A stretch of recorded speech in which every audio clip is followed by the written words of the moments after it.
delayed and canceled it, and they didn't know what was going on, and they just kept getting these delayed messages from their airline. And I asked her how she was feeling this morning because they've been here all night long. She's very shaken up. You know, she says that it could have been anybody here who was on a plane that for some reason managed to collide with that military Black Hawk helicopter. She was very emotional, just wanting to send prayers and hugs to all of those who lost loved ones. I asked her, is she going to put her father back on a plane today? And she said, I think I'm going to wait. It's got to be tough, Mel, and I don't know how many other passengers you've had a chance to talk to, and I know you're keeping an eye right now on the governor, and if you get a chance to grab him, just grab him. Don't worry about us. But it's got to be tough for anybody coming through that airport, and we're just trying to read body language behind you, but you see some folks who look like they're very motivated with their luggage. Now, I don't know if that's motivated to get on a flight today or to get out of the airport, but that's got to be, I mean, human nature just tells you it's got to be the toughest thing to get on a plane after a crash occurs 12 hours earlier. Yeah, you know, I think it really depends on the individual person. Obviously, some people who already have just an anxiety about flying in general, this is going to hit them a little bit harder. Frankly, there are other people who say, that was a freak accident. It's not going to happen again. I'm fine. I can get on the plane today. One place we have not had an opportunity to go yet, as you were talking, it just reminded me, is down at baggage claim. Because imagine all of these passengers last night who had to suddenly deplane. We don't know if they were able to get their luggage off, if people will be coming back this morning to try to sort through and find their things. We do know that Metro stayed open last night and open late and extended hours to allow everyone who was here at the airport to get where they needed to go. I'm hearing from our producer that we do have the sound from that woman that I spoke with this morning. Here's what she had to say.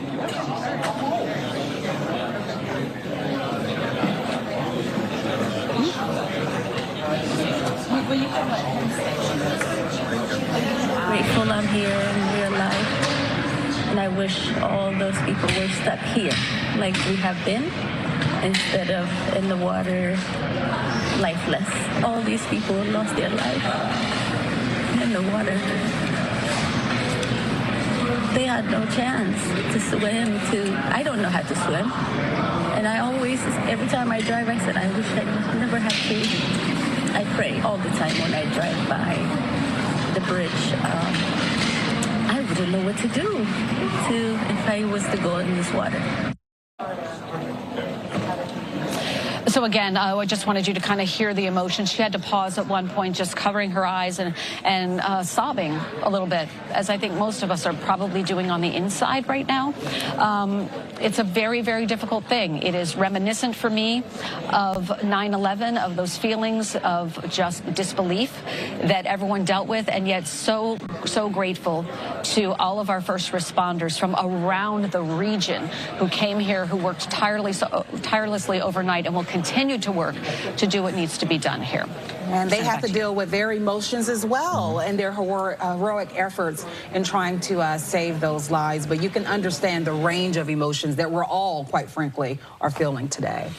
Tough task for everybody involved, for sure. Mel, thanks very much. We're going to take a short break. I appreciate you staying with us for our coverage that we have had literally since the moment that this occurred last night. Our crews have been staying up all night long. We had nonstop coverage throughout the entire overnight hours. We're going to keep doing it through the day today, trying to get some answers as to what it was that caused this crash that led to the death of more than 60 people here in the nation's capital. We'll take a short break. Back with more after this. All right, you were listening in on Fox 5 DC coverage of this horrific crash over in Washington, D.C. All right, we're going to take a short break, and on the other side, more of Fox 5 DC coverage. Stay with us.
Welcome back to Live Now from Fox. I'm Brianna Isbell. Coming up here shortly, we will have President Donald Trump, who will be holding a press conference to address this disaster at 11 a.m. Eastern, 9 a.m. Mountain Standard Time in the James S. Brady briefing room. We will have that shortly. In the meantime, we are going to head back out to Fox 5 Washington, D.C.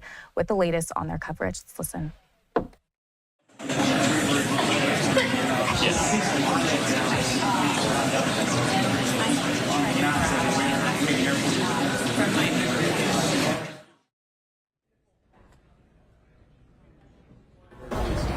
Well, first of all, this morning, the initial briefs were that everything was routine going into the approach for landing. Initial briefs were that everything was routine going into the approach for landing for American Airlines Flight 5342, and that in fact contact had been made with, of course, the military helicopter as well.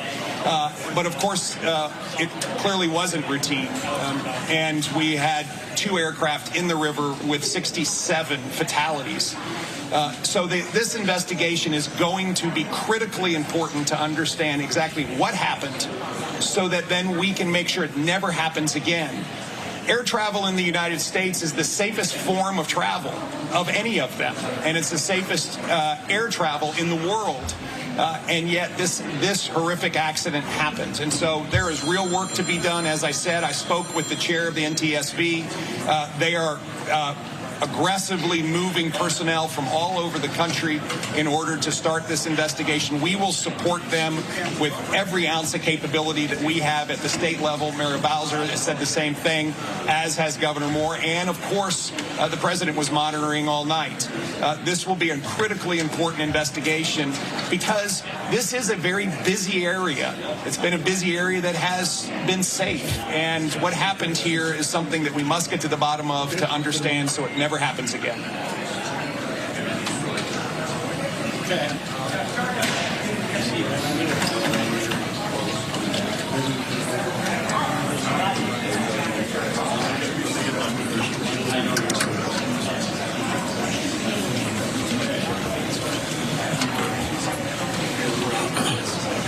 Great. Thank you.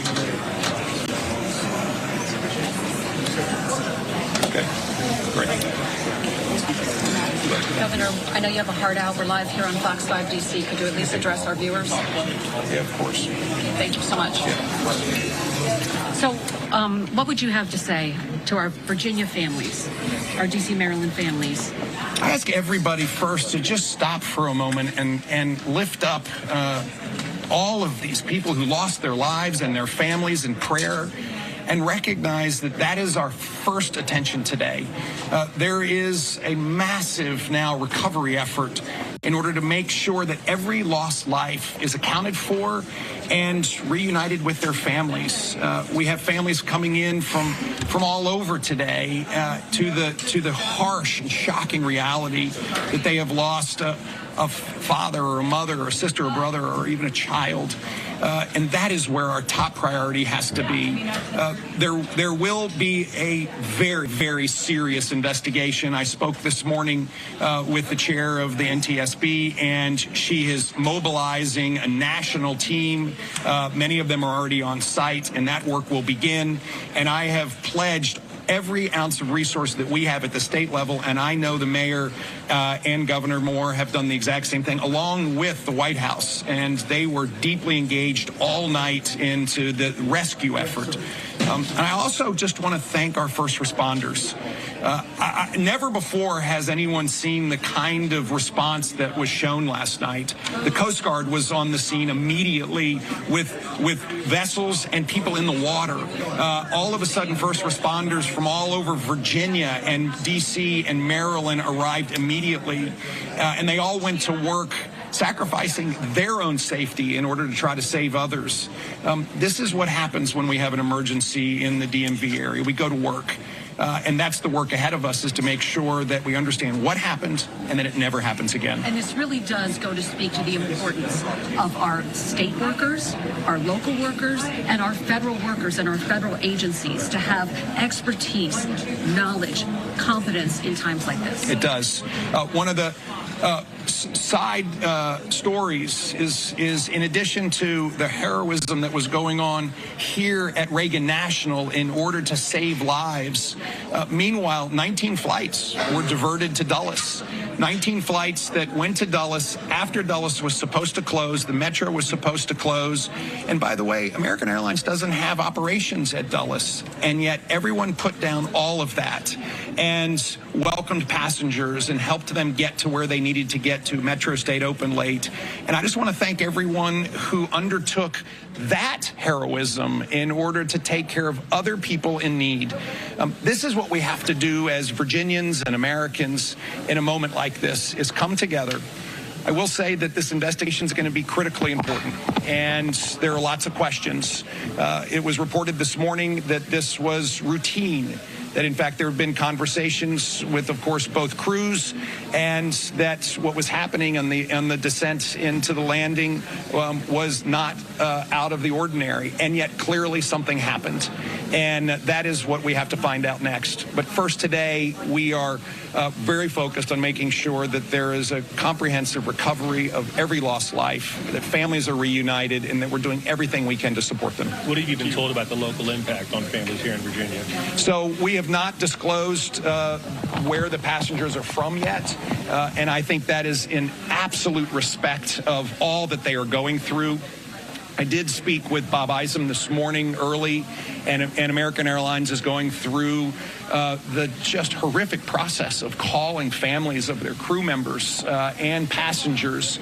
As of earlier today, they had spoken with a little more than half of the families, and they were just going through that very, very, very difficult process. What are your office going to be doing to help them? So we've pledged everything. NTSB takes the lead. I said for the families, though. Yeah, NTSB takes the lead in supporting the families as well.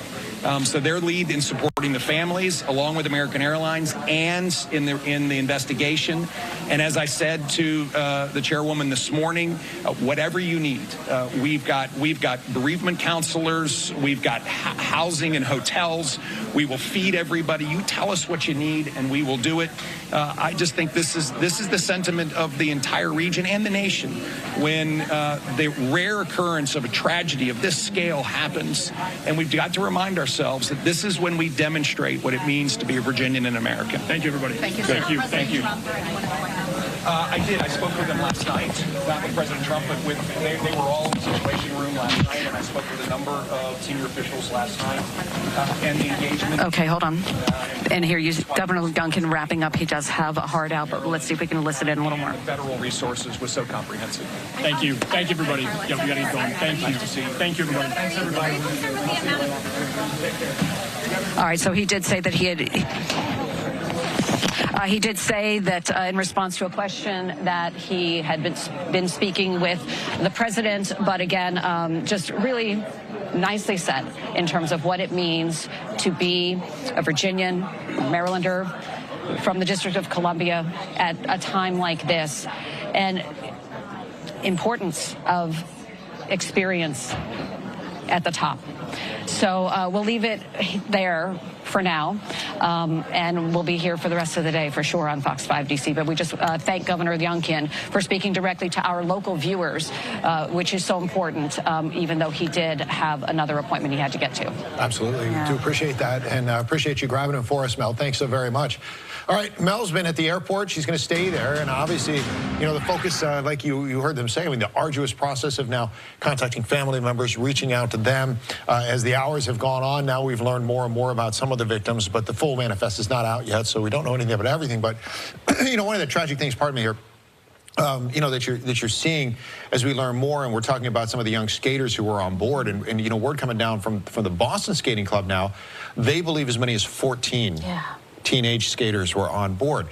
A lot of them were with their moms, and what we heard from the Boston Skating Club was a lot of the dads stayed home. So, you know, you just think about that that impact and that loss and all of those feelings that they're going to have to sort through as well, as it just, you know, adds another layer to the tragedy that you have a lot of these families that are involved, and in some cases families involving young students, in this case teenagers. So we're going to have more on that as we've learned more, including the local impact, as we have learned that some of those young skaters unfortunately are from our area in Northern Virginia. Yeah, when you start listening to some of the stories, some of them could have lost their entire immediate families. You know, we're waiting to get all of the details and the manifest, as you just mentioned, on it. We do expect to hear, though, from President Donald Trump at 11 a.m. this morning, so within the hour, including Transportation Secretary Sean Duffy. But I was just sitting here listening to Governor Youngkin talk about the flight paths and how everything started out standard and normal. But you got to wonder, you know, how does something like this happen in one of the most tightly controlled, monitored airspaces in the entire world, just, what, 3 miles from the White House, even? So there's so many questions out there, and of course, we hope to get those answers in the days and weeks to come. Well, Transportation Secretary Duffy was kind of skirting around that. He did a great job explaining what he could, but sometimes it's what you can't tell that tells the bigger story, and that is kind of where it seemed when he addressed the public earlier this morning. So now he's obviously had a few hours to gather more information, and as you mentioned, he and the president will speak. That's scheduled for roughly 11 o'clock from the White House, so we'll bring that to you when it happens. All right, let's keep it local right now, and let's head not too far from the scene where the recovery mission is underway, and check back in with Stephanie Ramirez down in the Navy Yard Poplar Point area. Hi, Steph. Good morning, guys. And just to Marissa's point, they're talking about how this is one of the safest airspaces in the entire country, right, if not the world, with the White House nearby. We are actually in the shadow of the Capitol building just behind us. Now, actually right here in this location in Southwest D.C. is what's being called the casualty collection location. This is where D.C. police have their helipad, and authorities, sources, they are affirming and making sure people know this is not going to be an easy recovery effort, and a lot of that has to do with the fact that they're not all full bodies being recovered. We've heard this on police radio since this morning, that they're also finding body parts. Now let me step out of your way here and show you kind of the layout here of what we're talking about. So you see DC police helipad, right? What's been going on is that all of the fire boats involved have been bringing all of the remains and debris recovered from the crash site to this location here. Then they are transporting the remains over toward the right, where you see some tents located. Those tents, that is a makeshift morgue that the DC Office of Medical Examiner set up. And it's my understanding, speaking with sources, that the plan is to process the remains here until they have more space at the actual medical examiner's office to transport the remains over there. But for right now, this is the scene here where things are happening, and that those in the neighborhood should expect this footprint, this perimeter, and the closures in place to last for a little bit of time. We don't know how long, but again, this is a very extensive recovery effort that has a lot of complications involved. Earlier this morning, we were talking with law enforcement members who were very upset, many of them responding to this scene that they were rushing to. We thank them for their work, obviously. And also, talking with neighbors, some of them had expressed some concerns yesterday morning and in earlier hours about seeing some lower flying aircraft, and then so many hours later to learn of this tragedy. Just very upsetting is the same word we're using, but it's shocking to a lot of folks. I want to play for you one interview we have talking with a mother taking her daughter to school this morning. Her name is Rhea. She just asked not to be identified.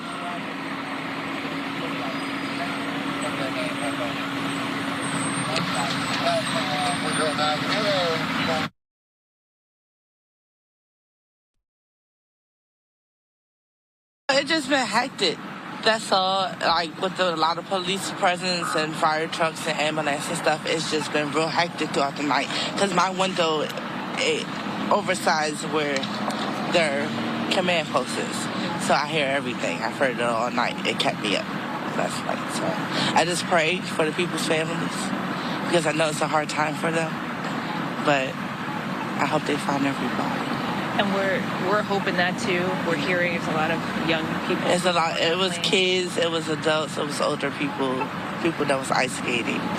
So I just hope that they're able to recover them, because they deserve a proper burial. So regardless of what happened. What do you make of what happened here? It don't add up, because how did an Army helicopter and the airplane crash They should have been on separate routes. It don't make sense to me how they crashed and collided like that. So they need to figure that out.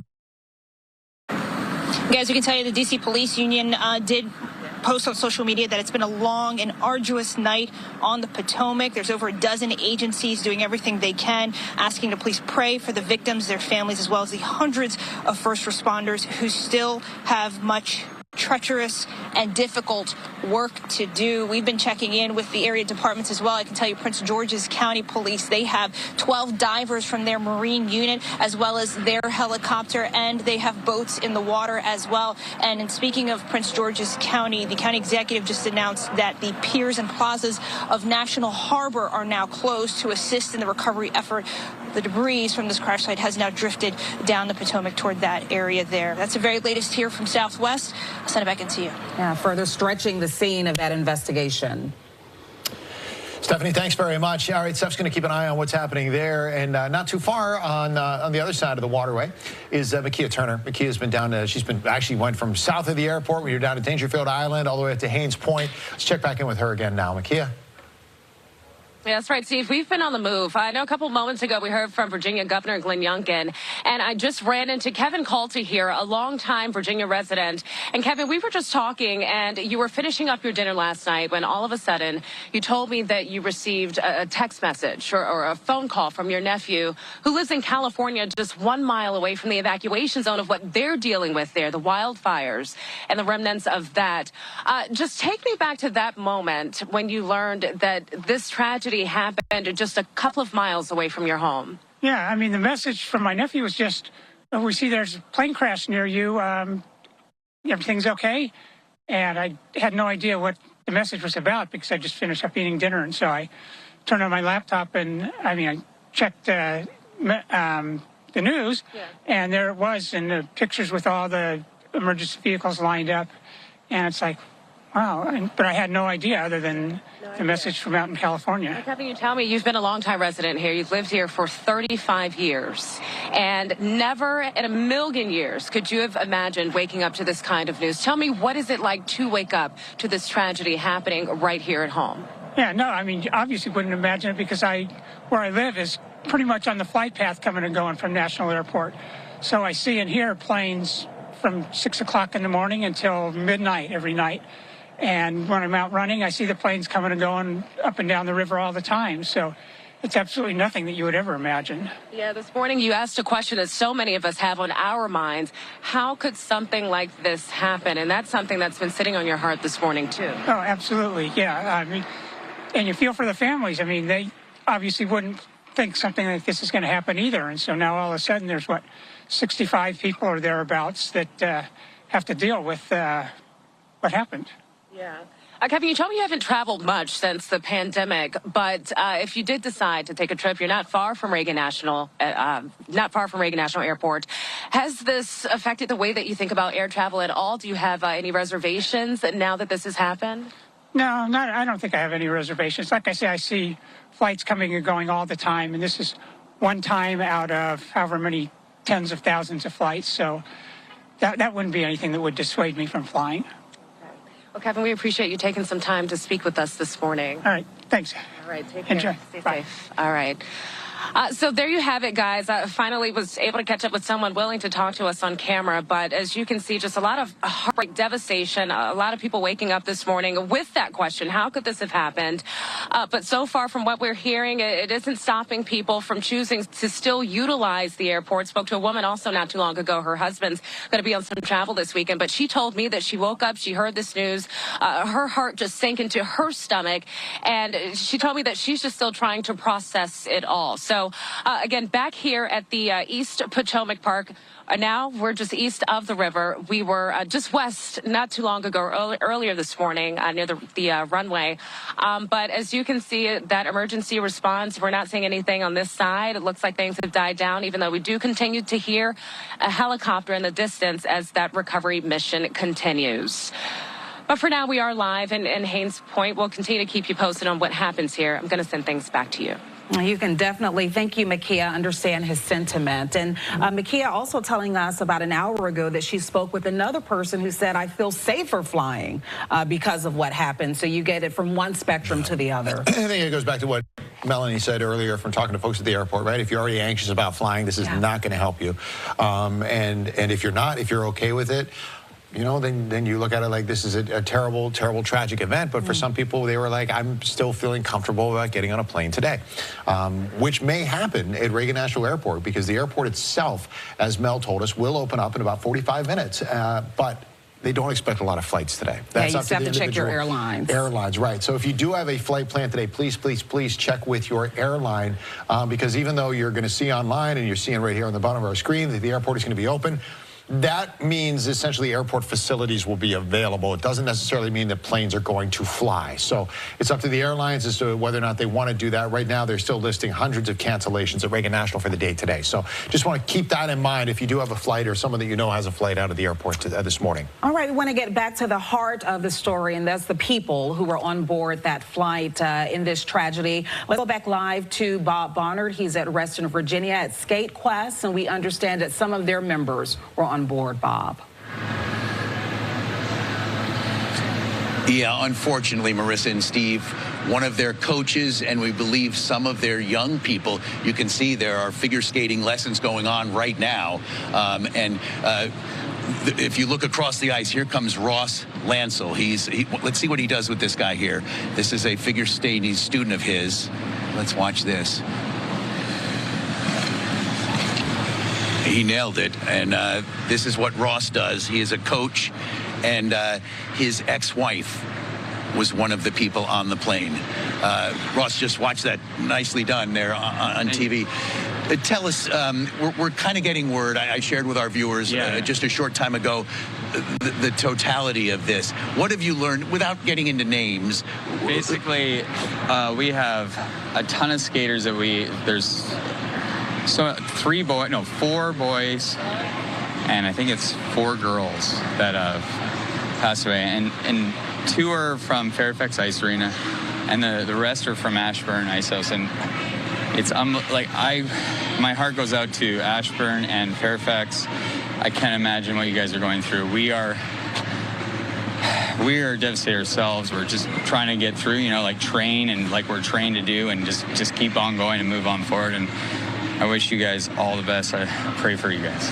We have video that we're showing our viewers right now of Ina. Can you tell us about her? This was your ex-wife who you say was on the plane. Yeah, Ina was a phenomenal skater. She was Russian All-Stars on ice. She was the original Little Mermaid. She did things on ice that I had never seen anyone else do. And she coached for the last 20-some-odd, maybe even 30 years now, and it's just made an impact in this area, has had countless skaters go on to do great things, and it's just a shame that she's not here to see her new batch of skaters do well. I even saw her at Nationals, and I was proud. I was like, wow, she's doing it, she's doing great, and it's just sad for her that she can't see all of her students achieve amazing things, and it's very disappointing for everyone, I'm sure, involved, and just devastating mostly. You can't get that back. It's too bad.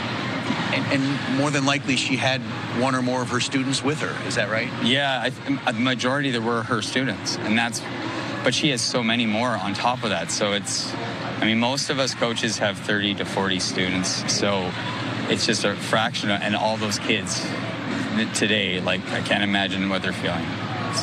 And again, if we could show our viewers the video again, this was from a story we had done. I think it was part of a zip trip we did a couple of years ago where she was teaching some young people. Yeah.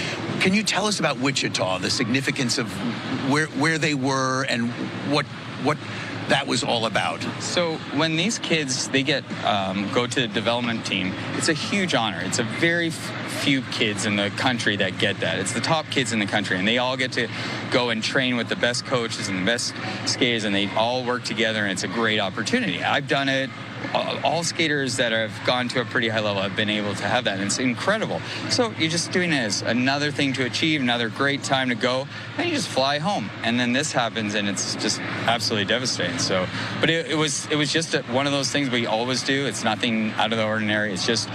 But it's an incredible honor for them to do it, and it's devastating because they worked their whole lives to get this thing, and then couldn't.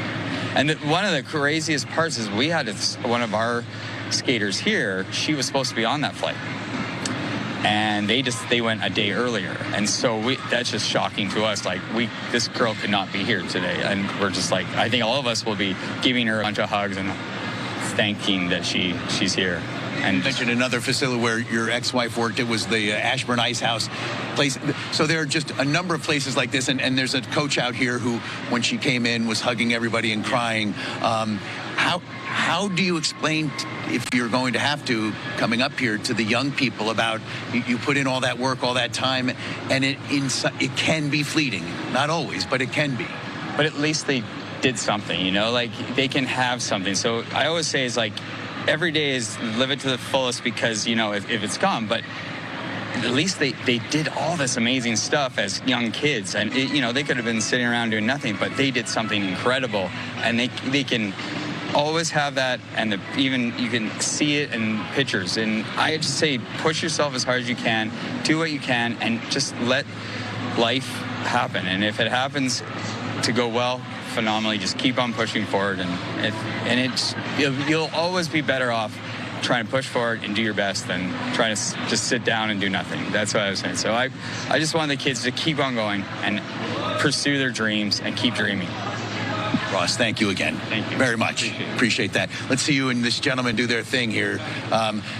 They give private lessons to adults, to children. Guys, we'll send it back into you. This place here, Skate Quest in Reston, the Ashburn Ice House, the loss in this figure skating community in Northern Virginia is, quite frankly, immeasurable. And as we leave you, we'll see this is the kind of work that they do.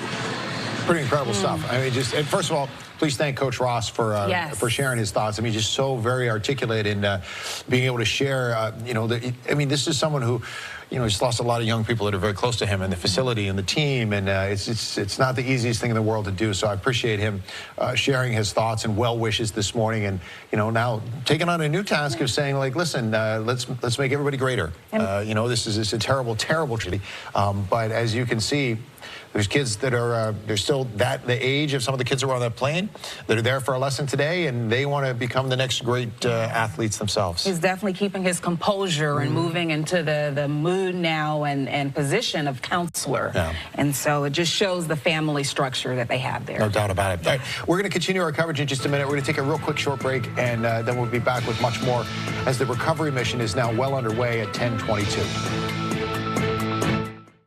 All right, again, you were listening in on Fox 5 DC coverage of this crash. Again, just to recap what we do know, an Army Black Hawk helicopter carrying 3 soldiers crashed into an American Airlines jet that had 60 passengers and 4 crew members on board. Both the aircrafts were sent into the Potomac River, and officials at this point do sadly expect everyone on board to have not survived the crash. But we are going to continue to follow the details very closely right here on Live Now from Fox. We are going to step away for a quick 2-minute break. On the other side, more of today's coverage. Stay with us.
And welcome back to Live Now from Fox. I'm your host, Brianna Isbell. I do want to take you out right now to a live look where we are awaiting for President Donald Trump to give his remarks following the devastating crash that took place in Washington, D.C. In the meantime, we are going to go back out to Fox 5 with their coverage of this crash. Let's listen. Military helicopter. In all, 67 people feared dead. And you can see right now, I mean, that's a live look at some of the recovery efforts that are happening on the river. The bulk of the fuselage of the plane, it did split into a couple of pieces. The bulk of it really not that far from the airport itself, maybe a couple hundred yards offshore. And kind of in the area where you see that larger boat, and the larger boat is kind of serving as a mobile command center, and also a place for some of the folks to get warm too, because you have a lot of divers that are in the water. You have a lot of folks who have been working all night. Fortunately, the water conditions are a little bit better this morning than they were last night when they first made the efforts to try to save people. Unfortunately, those efforts did not work out, as I learned earlier this morning that they do not believe that there were any survivors. So that said, it's now a recovery mission, and with more on that, let's get back to Stephanie Ramirez, because she's in one of the areas where we have seen some of those victims being brought back to land. Steph? Yeah, Stephen, and one of the complications we're talking about is weather, right? One of the neighbors had told us he was watching since at least 9 o'clock last night, and watching authorities cut through the ice, dig through the ice that is over the Potomac right now. So I'm going to step out of your way in just a bit, but it's something that officials are continuing to warn about, that this is really a large undertaking by all of the first responders involved, and they are very, upset and saddened, because it's also with the scene here that it's not all full bodies that are being recovered. We've been listening to radio communications since last night, hearing that also body parts are being recovered as well. So this setup behind us, this is actually the D.C. police helipad location in southwest D.C., and this is the makeshift morgue area here. And so what we've been showing you is how the fire boats of all of the law enforcement and fire departments involved, they are bringing any remains and debris found from the crash site to this location, and then they offload it here. And then any remains of the victims in this crash, those are being taken to the tent area where you see red and black tents. There's also a black medical examiner there. That is the makeshift morgue here. And it was explained to me that it's official sources understanding that the remains are going to be processed here. And if there is more space at the medical examiner's office, that the remains will be transported to there. But for now, this is the heavy operation that's going to be happening here in Southwest that people should expect to be seeing in the area for a little bit of time to come. We just don't know how long that is going to be at this point. But just a devastating night and morning. And listening, guys, to radio communication last night, I can tell you it was 9:23 p.m. when we heard over first responder radio DC Health requesting a bed count and a blood count from all of the area's hospitals, preparing to be able to send patients there. But then we learned that no one would ever go there in this mass casualty event. The fire chief confirming a little after 7:30 this morning that they do not believe anyone survived the scene here. So there's still a lot of questions here. We're hoping that we will learn of more people being identified and recovered so that their family members can know what's going on. But just a very tough situation here. We're also trying to get some more information on what's going to happen with the debris found, and that, if that's supposed to be used as evidence, where that is going as well. But that's the very latest here, guys. I'll send it back into you for now. It's definitely a painstaking process as those families wait to hear about the identities of their loved ones, for sure. No doubt about it. Well, you could see behind Stephanie there, just from a traffic perspective, traffic circle's still open if you're trying to head down on Capitol Street to get across the river, which you see there on the bridge. But you can also see, as you take a look at, Stephanie would just be in the background of that photo there near the left side of that bridge, and you can see how close the debris field is to where she was just bringing you that live report. So you can see where they are transporting that debris. It's not that far down the river from where that field is. Now, some of the debris, because the currents were so strong last night, have washed all the way down past the Wilson Bridge, south of that, down past National Harbor. So we actually have some closings at National Harbor today. If you wanted to get down there, the piers are shut down today, and I think the plaza is also closed because they want to make sure that folks, all the people who've been helping with the recovery, if they do find something down there, they'll be able to have easy access to the to as much space as possible. But you could see there, just kind of to the left of that larger boat there, is just some of the debris that is still in the water this morning. So they still have a lot to get through. It's a process that is going to take some time. And at this point, as far as what we've heard, less than half of the bodies have been recovered as of 10:30 this morning. Yeah, still looking for 39 at last check. We want to get to Lily Zhang. She now joins our team coverage, reporting live near Gravelly Point. Good morning. Hey, good morning to you guys. Yeah, you know, we're basically only a few hundred yards away from the runways over at Reagan National Airport. This is typically a spot where people may want to come and watch the planes take off and land. Much more somber mood this morning. And I'm going to step out of the way here so our photojournalist Matthew Myers can kind of give you guys a look at what we're seeing just across the street from us. You can see that there's a large presence out here of first responders, of police. There's some tape that's up right now just asking people to stay away from this spot. So again, we're across the street, the closest you can get, while also staying out of the way while they work. As you guys have mentioned, the DC fire chief this morning mentioned that, you know, he's confident those who have died in this crash will be recovered, but it is going to take some time. So you're getting a live look at just some of the work that's going on out here.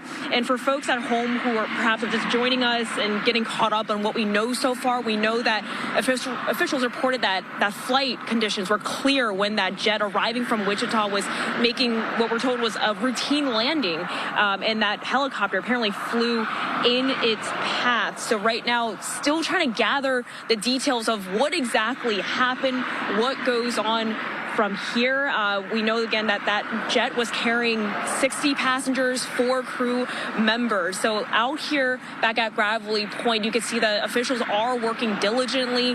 There is, I will tell you, there is a clear traffic flow coming here, but as you guys have mentioned, there are road closures that are happening at this hour. So again, let officials work and keep the pathways clear so that first responders can get through and get to where they need to be as this massive operation keeps going on. But again, we'll keep you guys posted on anything we learn out here.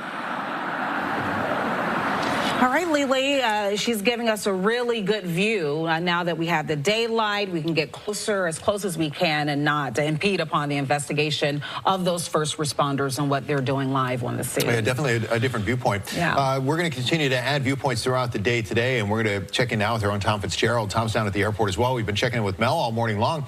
Tom's down there right where we've been checking in with Mel, but challenge number 1 sounds like getting there. Tom, how was the journey? I will tell you, you know, normally on a day like this, on a Thursday, typically a very busy travel day at Washington Reagan National Airport, it is not uncommon to see, you know, large amounts of cars in this area all trying to get into the airport. People have been working in the D.C. area throughout the week, do tend to fly out on Thursdays. It's typically a very busy day.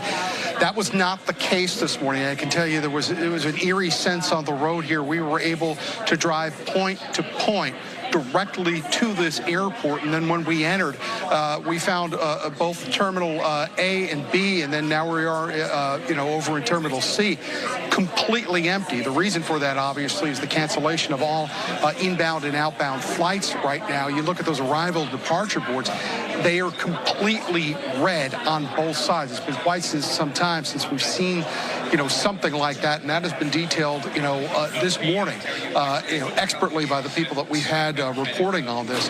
What I can tell you is that when we moved over here to where we are in the Frontier Airlines, there was a cacophony of media here this morning. Most of the briefings that we have witnessed, you know, as you have detailed, have related the fact that they have now switched mode into a recovery operation here. The rescue element has expired. I did speak with Governor Glenn Youngkin a little while ago, and, you know, the governor said, you know, remember, Washington Reagan National Airport is in Virginia, in Arlington, Virginia. The governor says, you know, collectively, throughout the DMV, and that is a term that we've used a lot, especially over the last 10 years or so. This really is a DMV effort. The governor detailing D.C., Maryland, and Virginia have all pulled together on this, and the governor said, to all the federal entities involved in this as well, look, whatever you need. Do you need a hotel? We'll get you that. Do you need food? We'll get you that. Just get the people here that you need to do this job, and we'll take care of them once they're here. So this is really, a situation where, we are still at the beginning of this. Certainly, there's so many questions involving what caused this collision overnight. They do not have those answers right now. We've heard that detailed in several of the press briefings that have gone on today. We expect there's going to be a transition now in these news briefings that you're going to see moving forward here. At the top of the hour, we're expecting President Donald Trump is going to be holding a news briefing at the White House. We expect to learn more details from the White House and the administration as to what they know, not only as to what took place last night, but also the recovery operations that are going on here today. At a later point this afternoon, we are expecting there is going to be a briefing by the National Transportation Safety Board, and as you heard Mayor Bowser detail earlier this morning, there is going to be a switch. And here you see these microphones coming up here, because now that they have switched into this new mode of recovery, the NTSB is going to be the lead agency, not only looking to what took place here, but what is going on right now as they search the waters of the Potomac for these victims. Thomas, a lot going on. One other thing while we have you, since you're politically minded and tuned in, obviously, across the river, back on the Hill, it's business as usual. More hearings are underway. But for those in the new administration, we heard from the new Transportation Secretary, Sean Duffy, earlier this morning. We heard last night from the new Secretary of Defense. We're going to hear more from them this morning, as you mentioned. Rather unprecedented to get thrown into something this major this quickly. Yeah, you're absolutely right, Steve. You can't understate this. This administration, has been in business, for all intents and purposes for, 10 days now? So this is an incredible test of this administration's ability to respond to this situation. And we are going to learn more now later today from the Defense Secretary, Pete Hegseth, because as we have detailed, a U.S. Army helicopter was involved in this disaster. So we're hoping to learn more details from the Department of Defense, from the Pentagon, from the United States Army, and of course the brand new Defense Secretary. And also, let's restate that this is, really a big test for the brand new Transportation Secretary as well, too. The U.S. air system, is vital in its ability to transmit that they are the safest in the world. When something like this happens, obviously that shakes confidence in people's ability to decipher whether or not the U.S. air system is safe. You heard categorically the Transportation Secretary, Sean Duffy, say this morning, without a doubt, he believes that the United States air system remains the safest in the world. But that comes as there are grave questions this morning about how this took place last night, why there was not warnings between these aircraft that they were approaching each other, and whether or not this could have been avoided. And what we've heard this morning was that it could have been avoided. How, when, and why is something that we're hoping to hear from the National Transportation Safety Board, and hopefully the White House, the Pentagon, and the new Transportation Secretary can all start to fill in those questions for people as we move through what is going to be a very, very long day, not only at this airport, Steve and Marissa, but out on the banks of the Potomac River as the recovery operations continue this morning. Tom, and we saw President Trump take to Truth Social saying blatantly, why didn't the helicopter go up or down? I'm curious to know, we expect to hear from him in about 20 minutes.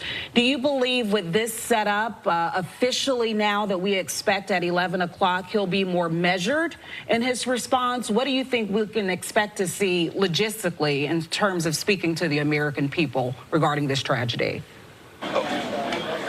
Well, you know, I can tell you the short answer is I don't know. But what I can tell you is from covering the first Trump administration, you know, the president had always used social media and his official accounts to really address two different audiences at some time. So while his social media accounts may say one thing, we're likely to hear a more measured approach from the president when he briefs the media at the White House later on this morning.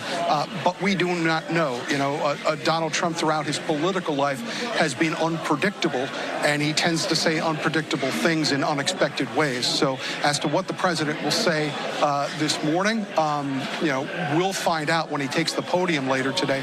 But certainly, you know, I will tell you there was a stark contrast between what was posted on Truth Social and what came out on the official White House statement from the President of the United States earlier today. Yeah, I agree with that one for sure, Tom. Thanks very much. And of course, we heard from Transportation Secretary Sean Duffy. He taking a measured approach as well, saying that, listen, we have to get a lot of answers here. We have the same questions as you do. We've seen the same videos that you have, and we have questions that we need to get answered before we make any public statements on that. Hopefully, they're getting some of that addressed right now, and when we join them around 11 o'clock, they'll have some of those answers for us. And we will bring that to you live. Stay with us here on Fox 5 as we continue to cover this breaking and developing news happening regarding the tragedy on the Potomac. All right, a live look right there of the Potomac where a Army Black Hawk helicopter crashed into an American Airlines jet carrying 60 passengers and four on flight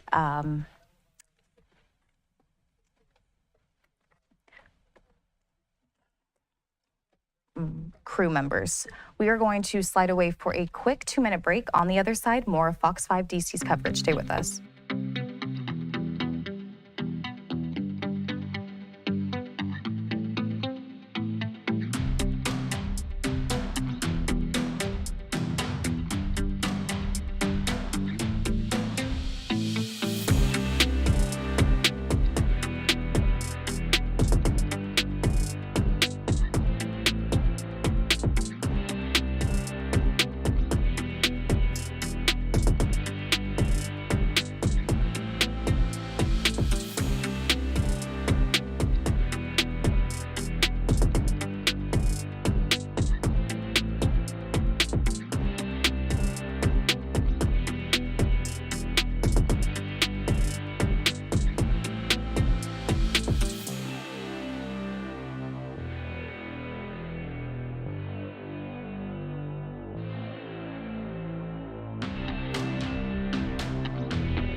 And welcome back to Live Now from Fox. I'm your host, Brianna Isbell. I do want to take you out to a live look right now as we await for President Donald Trump to make his remarks regarding the horrific crash in Washington, D.C. A live look right there of the Potomac where those two, the American Airlines jet and the Army Black Hawk helicopter, fatally crashed. And as of right now, officials are saying that no one is presumed to have survived this crash. We are going to head back out to Fox 5 DC with their coverage. Let's listen. all over the area, near the airport, inside of the airport, gathering all the latest details. We can tell you that we do expect to hear from President Trump at the top of the hour at 11 o'clock, as well as Transportation Secretary Sean Duffy, to give us the latest that they have on the situation. All right, let's check in with some folks that have been covering the story for us throughout the morning, and we just went back to the airport. Let's head over to check in with Makia now, because Makia's been keeping an eye on things from across the river from the airport on Haynes Point. Makia? Yeah, hey, Steve. I couldn't help but notice, I'm just taking a look at the Potomac River. We saw some of that video last night. Lots and lots of ice, large ice chunks. But if you take a look right now, you can see where many of those icy patches have finally just sort of melted into the Potomac, making some of those recovery efforts hopefully a little bit easier on our first responders who are out throughout the night, just battling all of the harsh conditions. We're talking about ice, freezing temperatures, heavy wind, just making it really difficult for those search and rescue efforts. Right now, you are taking a look at Reagan National Airport. Again, we are east of the river right now. Earlier, we were just west of it, where we could see the tip of the runway as some of those first responders were out and about early this morning. You can sort of hear a helicopter in the distance still making its rounds. You can still see that helicopter, actually, and I captured some video this morning of it just making, just sort of circling around that body of water, hoping to find potential debris or even more victims. But this has so far just been the sight and the sounds pretty much around Reagan National this morning. We also learned that some of the debris discovered has in fact floated south toward the Woodrow Wilson Bridge near the National Harbor. So we've seen from the acting county executive there, Tara Jackson, that the piers and the plaza there at the National Harbor has been closed so that the recovery mission can continue to get underway.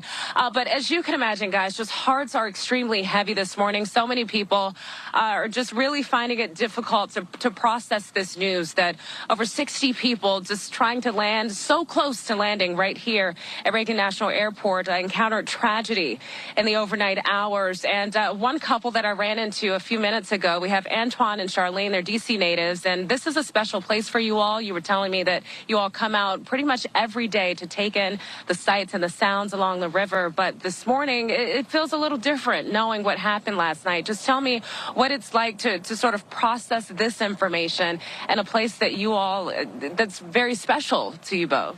First off, I want to send my condolences to the families of this tragic. It's bad. And, we come out here every day for the past 2 years. It's been peaceful. I want to take it back in the 80s when the first plane crashed here in D.C., We never witnessed nothing like this in 38 years of me living, and I want to let you guys know this is super heartbreaking. So once again, we want to send our condolences out to the family, the friends, immediate family, to all of the tragedy. Yes, thank you. It's so hard to process. We've been asking people, a lot of people are booking summer travel, and we know spring break is around the corner. And so these airports are going to be busy over the next few months. And so I'm asking you, does this affect how you feel when it comes to travel at all, knowing that this happened? I'm scared now, even more scared.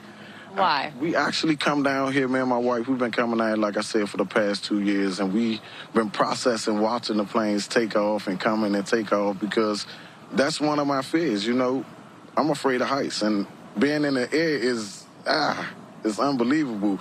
But seeing something that close to home, it hurts. So I honestly think I prefer traveling by train now. What would make you more comfortable? And even for those watching who may have a little bit of anxiety given what happened last night, what do you think that officials could do more of to maybe ease some of those concerns? It's going to be hard, honestly. It'll just take some time, right? It's going to take time, patience. Yeah. Hopefully we all get through this just as well as the family do. Yes, ma'am. Antoine, Charlene, thank you so much for just giving us a few moments of your time as we all just try to get through this together. We appreciate it. You're welcome. All right, guys. And so that's just giving you more of a sense of how people are feeling today in and around the city. We talked to a longtime Virginia resident a few moments ago, and now Antoine and Charlene from D.C. So just the DMV, as well as the rest of the country, just hurting this morning. And I'd even say globally, knowing that there were some talent aboard from other countries. Back to you. And Thanks, you can Makia. feel that, Makia, the sadness, the shock, and even more now as we learn more about the people who are on board. Well, as always, you start to see the faces of Yes. those who are impacted by this, and the emotions get even stronger. And to Makia's point there, with the gentleman she was talking to, there's so many layers of this, right? In the tragedy itself, which unfortunately you hear of playing out in other places, which leads to this happening here. We're very territorial, right? We want everything to be good in our backyard, which our backyard is the DMV. And so it hits everybody a little more personally just from that level. And then you have the extreme personal level of knowing that there are people in our area that are, that watch us or that are potential to watch us all the time, that their lives will forever be changed because of these incidents that happen. So, you have the surface, I think, grief like that gentleman had, where it's just like, okay, let me question what I feel about this and how I'm feeling and what do I want to do with my future of air travel. And then you have the people where it's just like, wow, this really can't happen anywhere. It can. Even though it's been 15 years since there's been a commercial crash in the United States, this was the time for this to happen in DC. And then obviously, because it was here, you have people who were traveling back to this area from Wichita, where the flight originated. Yeah, it can happen to anywhere, anytime. And we heard that echoed from a woman at the airport, and Melanie Alwick reports as well. We want to get to our newsroom and check in with Stephen Graddick and Jacqueline Matter. You all have more information on the victims. Guys, you mentioned some of the faces and the names and the souls that might have been lost in all of this. And we just wanted to kind of give you some context to who might have been on that flight, at least to the folks who have been confirmed this far. Yeah, we know that there were 67 people on board both the helicopter as well as the American Airlines flight, but really not getting a whole lot as far as confirmation numbers are concerned. But we did hear earlier, probably about an hour and a half ago, from the Skating Club of Boston. We took that live here on Fox 5, and they confirmed 6 members of their skating club were among those who had passed away.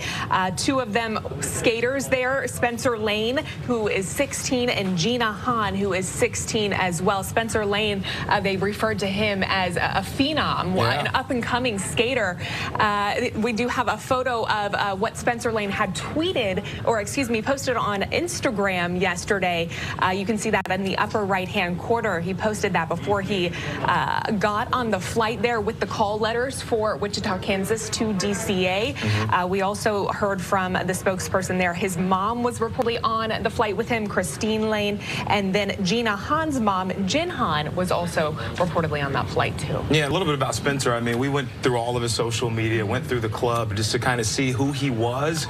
He was a phenom. I mean, he was just a great skater, and along with a few other skaters from Boston Skate Club, I think 4 finalists actually finalized in that competition that they were doing in Wichita. But he also put in a separate post this. He says, I'm happy to have qualified for the National Development Camp earlier in November. So he just qualified for this camp that he was a part of in Wichita, which ended up starting January the 21st on Tuesday, just of last week, and then now to this. And of course, a few of those skaters stayed behind to get that extra training with their coaches, getting some special attention and look at from a lot of the skaters there, skaters from around the world. Some of the best skaters were there to celebrate and, of course, be with some of the best champions in the world to skate. Yeah, you mentioned some of the coaches as well. We do believe 2 of the coaches of Gina Hahn and Spencer Lane were there as well. Vadim Namov and Evgenia Shivkova. Those 2, they were married, and they competed in figure skating for years. Here's some photos of them. They actually won the gold in 1994, were world champions, and then won silver and bronze in 93 and 95, respectively. So they themselves were phenoms of the skating world, training these younger generations. And so I did find a video on social media of Evgenia coaching Gina at a competition back in November, and it looked like they were very close. Oftentimes there are dedicated athletes that spend hours and hours in the gym with their coaches, so you have to imagine the bond they may have had together, but all of them traveling as a family, in a sense, the skating family. And something I did want to note as well, this is not the first time that the figure skating community has been affected by air tragedy. Actually, in 1961, 18 members of the U.S. figure skating team died in a plane crash en route to the World Championships in Prague.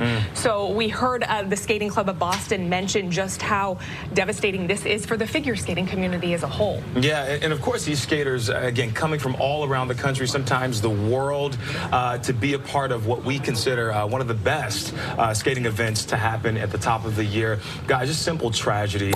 We can't stress it enough that these skaters, some of them young, some of them old, parents coming to accompany them. Of course, our newsroom is busy this morning, working hard to try to get more information about those people who may have been affected on this flight, guys. Stephen, Jacqueline bringing us the details there. Just a couple things we want to point out before we go to break. You know, to their point, and if people are wondering about the the correlation between the skaters and the coaches, you know, a lot of these were the younger kids who stayed after the national championships just to get a little more time with some of these elite coaches. It was a little bonus time for them to become greater skaters. All right, we'll have much more on those skaters, on all of the victims, and the latest on the investigation on the other side of the break. All right, a live look right there of the Potomac Lake where those two aircraft did crash into. We are going to step away for a quick 2-minute break. On the other side, more Fox 5 DC's coverage of this incident. Stay with us.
Welcome back to Live Now from Fox. I'm Brianna Isbell.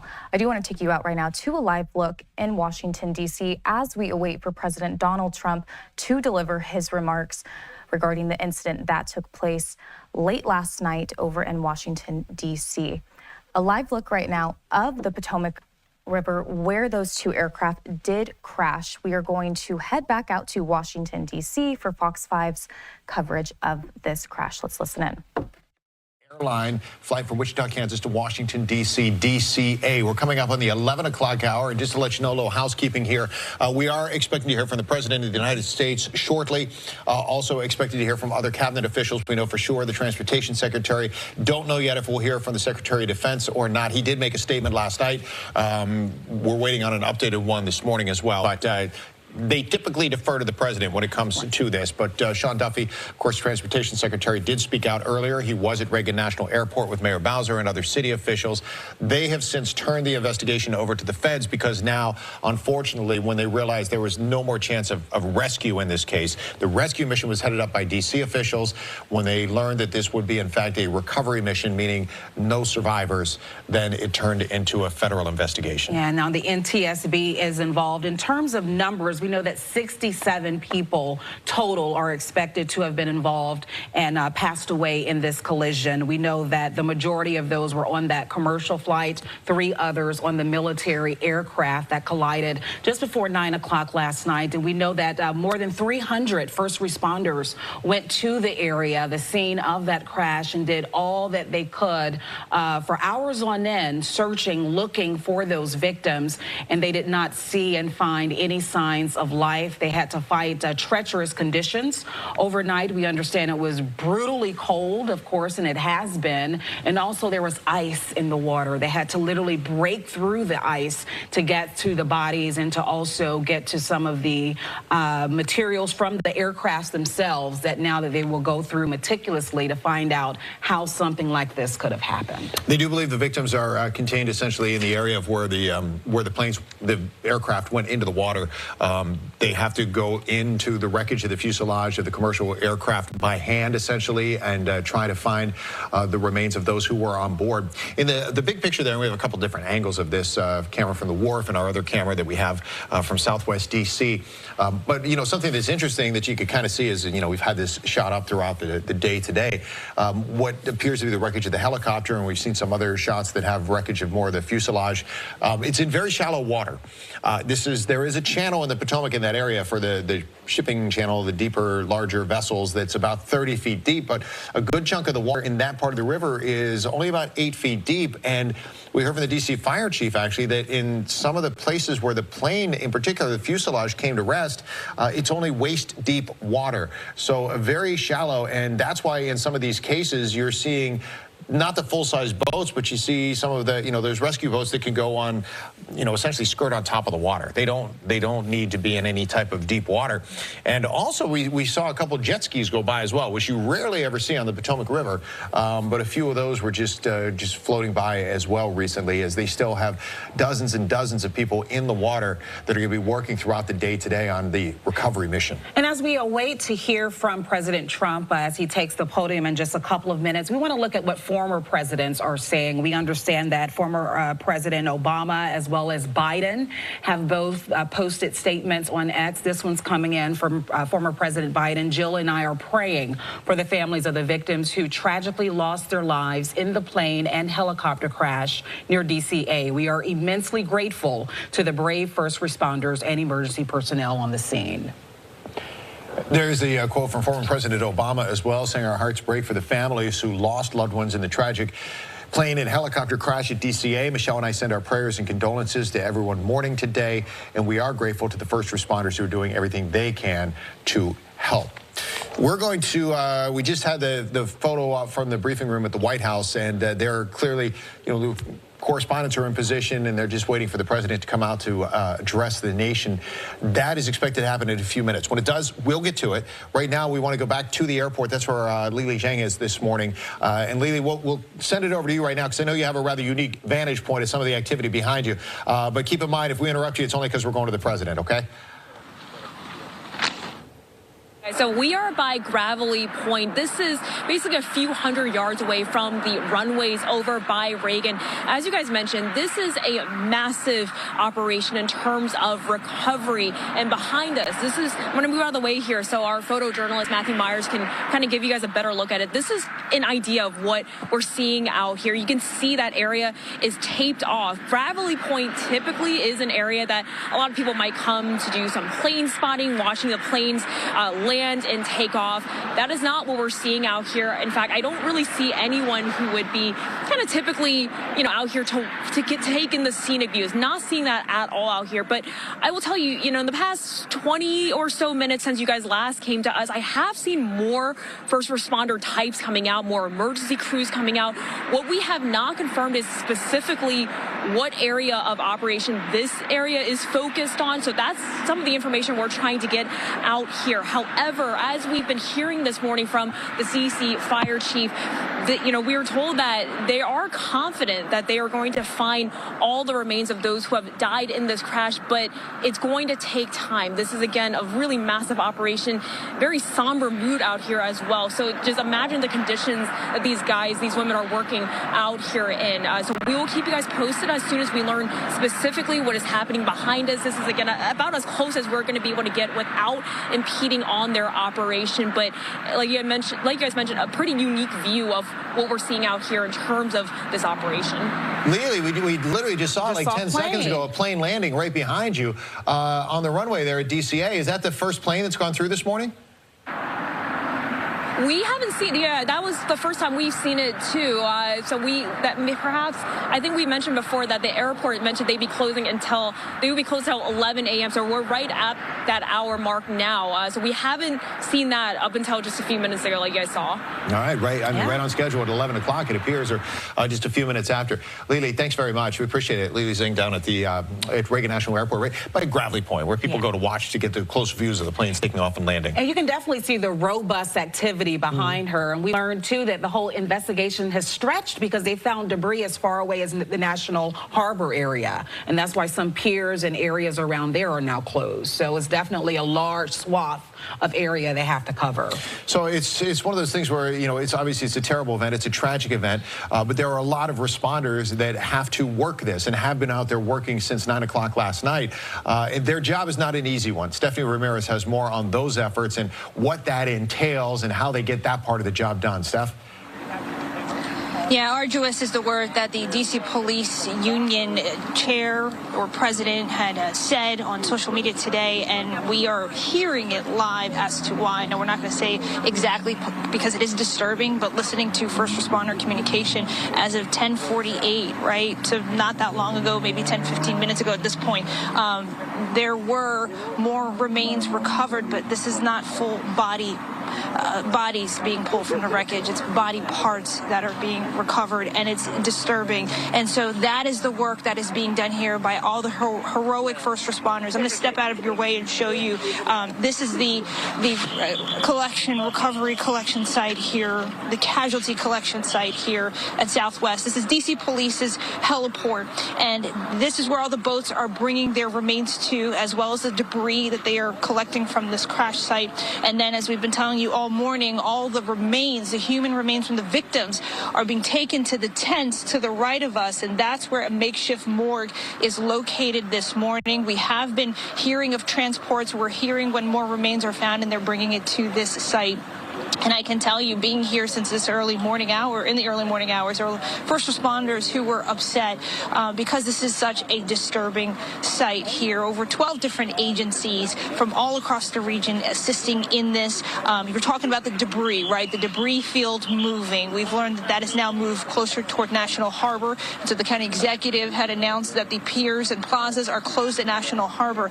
That's also a complication I'm hearing from sources. We know that the Potomac is a difficult waterway to deal with on a regular summer's day, right? The heavy currents, the caves underneath. Now, we know that there's some 5-foot distances, a little bit more where this crash happened, but it's still different currents that they're dealing with. We were told by neighbors they had to break through ice. And now with the debris field in these waters that aren't exactly clear, it's a danger to respond to this as well. And so trying to make sure that the first responders are safe while doing all the work they can is a challenge, but it's a challenge that they are getting done here. I know we're waiting for press conferences to happen, guys, so as soon as that happens, just let me know. I'll toss it back to you. But in the meantime, we are reaching out. I was speaking with an NTSB spokesperson who was telling me with regard to the debris that's being pulled here, that is going to be evidence at some point. And so there are plans to take it to another location that might be a nearby hangar, but we do not have that confirmed yet. They are planning a news conference for this early afternoon where I'm sure those questions will be asked, or those details, that information will be shared. Also want to talk about a very somber scene that we saw here this morning. Our colleague Josh Rosenthal, who had been reporting all through the night, he had captured on camera a moment where it looked like there was a coffin, first responders lined up, and an American flag, draped over that coffin. And we've been asking first responders, nobody's officially confirmed yet, but they do believe that it's likely that was the Army service member whose body was recovered, and that's usually typically the level of respect that's given to a service member. The sources I've been talking to saying that they are trying to give the utmost respect to all of the victims in this crash, making sure that they are taken care of with regard to their remains properly transferred, and trying to identify as much as they can as quickly as possible. We have not heard at this hour of any more remains identified, but they are working on bringing what they can in still, and I'm told to expect this footprint, this scene here, to last for a little bit. We don't know how long that's going to be, but if you're driving through the area, you live through the area, expect the checkpoints, expect the road closures. It's a big deal. It's going to be a big deal for a little bit of time. Guys? Stephanie, when you talk about those somber views that we saw earlier this morning, I saw that reporting too from our very own Josh Rosenthal, and that same image with the flag draped over the coffin. He also panned over and you could see luggage in a stroller. Yeah, that they were removing. So that's tough. It's heartbreaking. All right, we want to get back down to the airport. By the way, that flight that just landed appears to be a flight from Minneapolis that left a couple of hours ago. Just landed safely at DCA. Let's get down there now. Tom Fitzgerald is joined by Mayor Bowser. Tom? Yeah, good morning. Mayor Bowser, over the last couple of hours, a lot of questions. What is the number one thing you're working on right now? Our focus is having DC Fire and EMS continue to support the recovery effort. You've had briefings. The conditions that are out there right now have been awful for those folks that are working out in the water, and they're still out there right now. What have you heard with what they're putting up with? Our first responders, this is what they do. This is what they're trained for. We have our DC Fire. We have MPD boats out. We're supported by the fire boats from all around this region, Virginia and Maryland, and federal resources as well, divers going into the water. The NTSB is taking the lead on the investigation of this crash, and we will continue to support them until we've recovered everyone.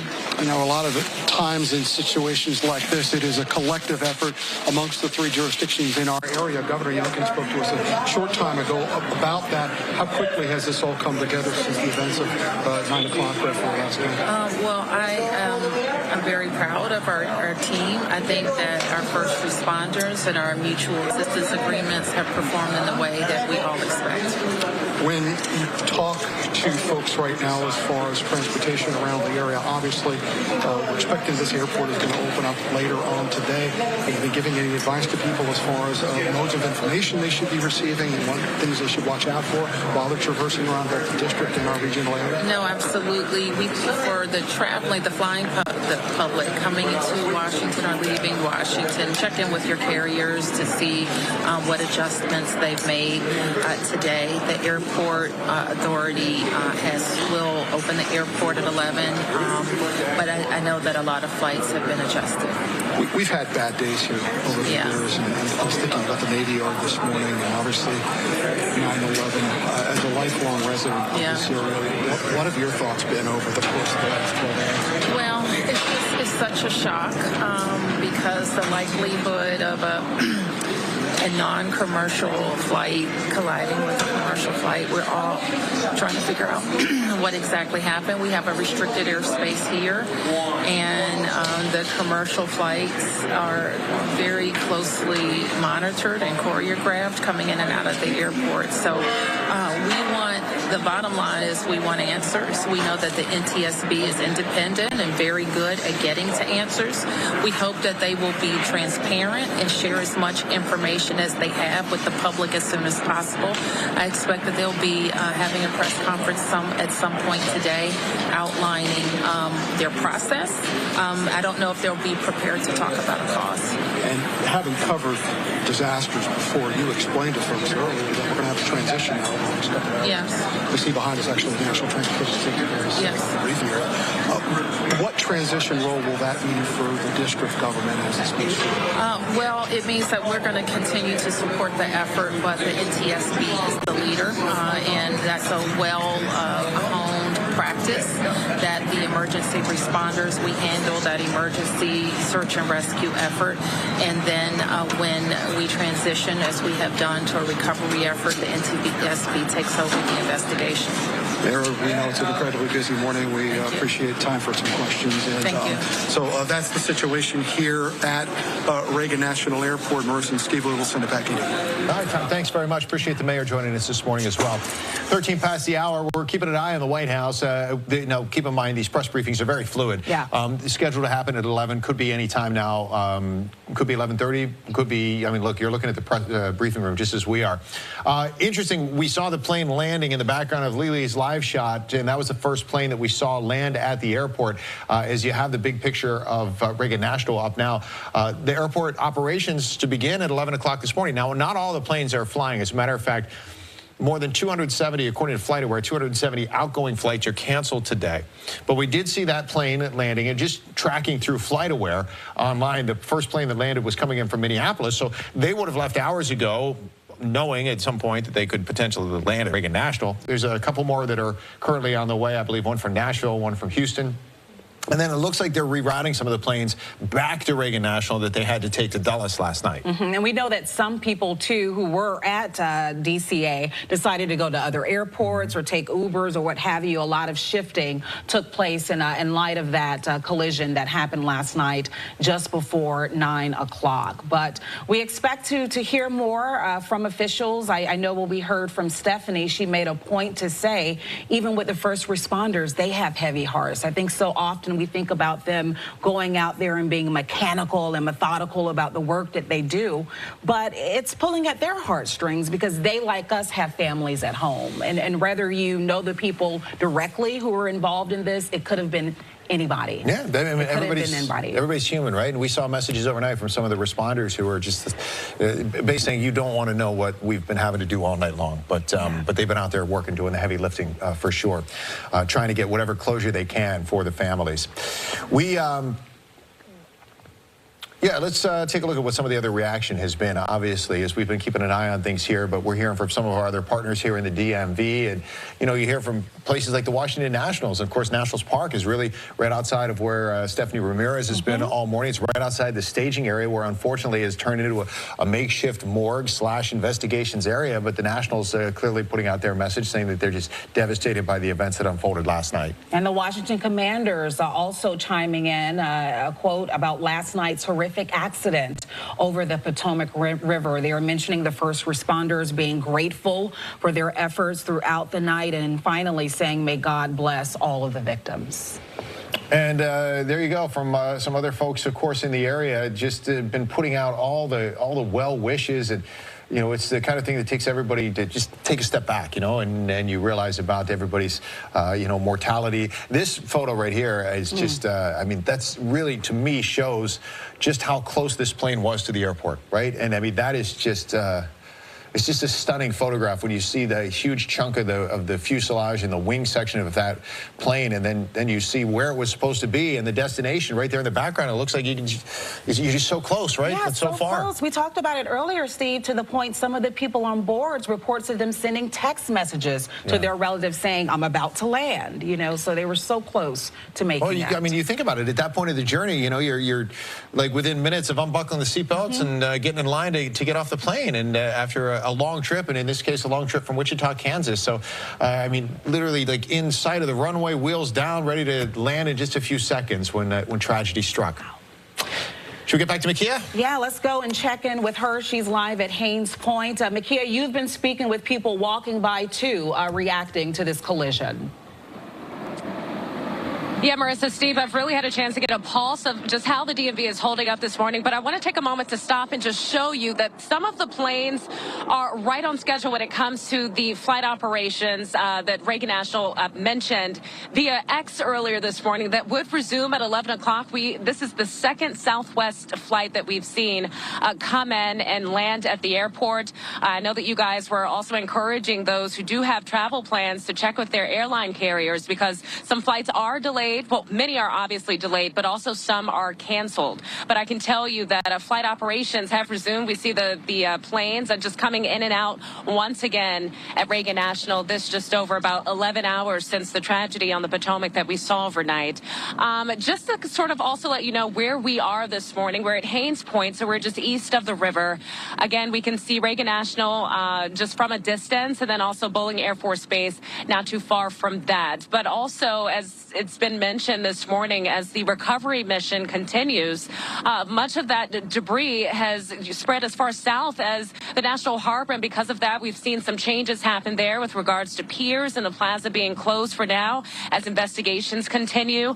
Also, the National Park Service issued a notification as well. Parts of Ohio Drive here at Haines Point is also closed to the public so that assistance can be done with those investigations as well as the recovery mission as well. So only a certain part, which is pretty much dominated right now by the media and a couple of runners and bike riders on this side of Haines Point is currently opened. But for now, that's just a little bit of the action that we're seeing. We're seeing also just some of those icy patches finally melting along the Potomac River. We knew how much of a challenge this became for many of our first responders last night, but this is just sort of an update for now as to what's happening. So again, flights coming in and out so far that we have seen since 11 o'clock at Reagan National Airport, and Ohio Drive here at Haines Point also closed to in response to the investigations that continue. All right, guys, I'm going to send it back to you. Mikia, thanks very much. And the plane that landed while Mikia was talking, the Southwest plane that she mentioned, that one was coming in from Milwaukee and was actually only 30 minutes delayed. So not too much of a delay when you're looking at these. The flight that came in from Minneapolis was about 45 minutes delayed. And the next one that's going to pass over Mikia shortly is a flight coming in from Houston. And that one is actually 5 minutes early. So a lot of the airlines are catching up on that. Now, I did see that one plane did take off from DCA, but again, you know, there's still a listed of hundreds that are canceled. They're going to have to make adjustments. So if you are flying today, just because you see some up in the air right now, that doesn't mean that yours necessarily is going to go. Please check with your airline, because it's our understanding that while the airport is open, it's up to each individual carrier as to whether or not they want to fly out of DCA today. They can make their own adjustments. We are now less than 60 seconds out from hearing from President Trump. That's why we have that briefing room there in the upper right corner for you. But we certainly, the question that everyone has, amid the sadness, there's the shock, but there's the confusion as to how did something like this occur. Yeah, and I mean, you've seen the videos online, and you know, you can make your own judgment call as to what you think happened there. The question is, we just don't know at this point. You know, we've all seen it, and you know, we heard from the Transportation Secretary, Sean Duffy, earlier this morning. We'll hear from him again in a few minutes. And when he spoke at 7:30, 8 o'clock this morning, he said up until the moment of the collision, nothing was out of the ordinary. Everybody was supposed to be aware of everybody else. The plane was on the correct trajectory, and the helicopter was supposedly aware that there was aircraft in the area. We just don't know what happened. And we also ruled out weather as an issue because it was clear. And speaking of weather, we had our chief meteorologist, Tucker Barnes. He said the good thing is that today there's no rain in the forecast, and that will help with the investigation and also the collection of all of the evidence. But we do expect to have rain tomorrow. So looks like President Trump is taking his place now on the podium. Let's listen in. I'd like to request a moment of silence for the victims and their families, please.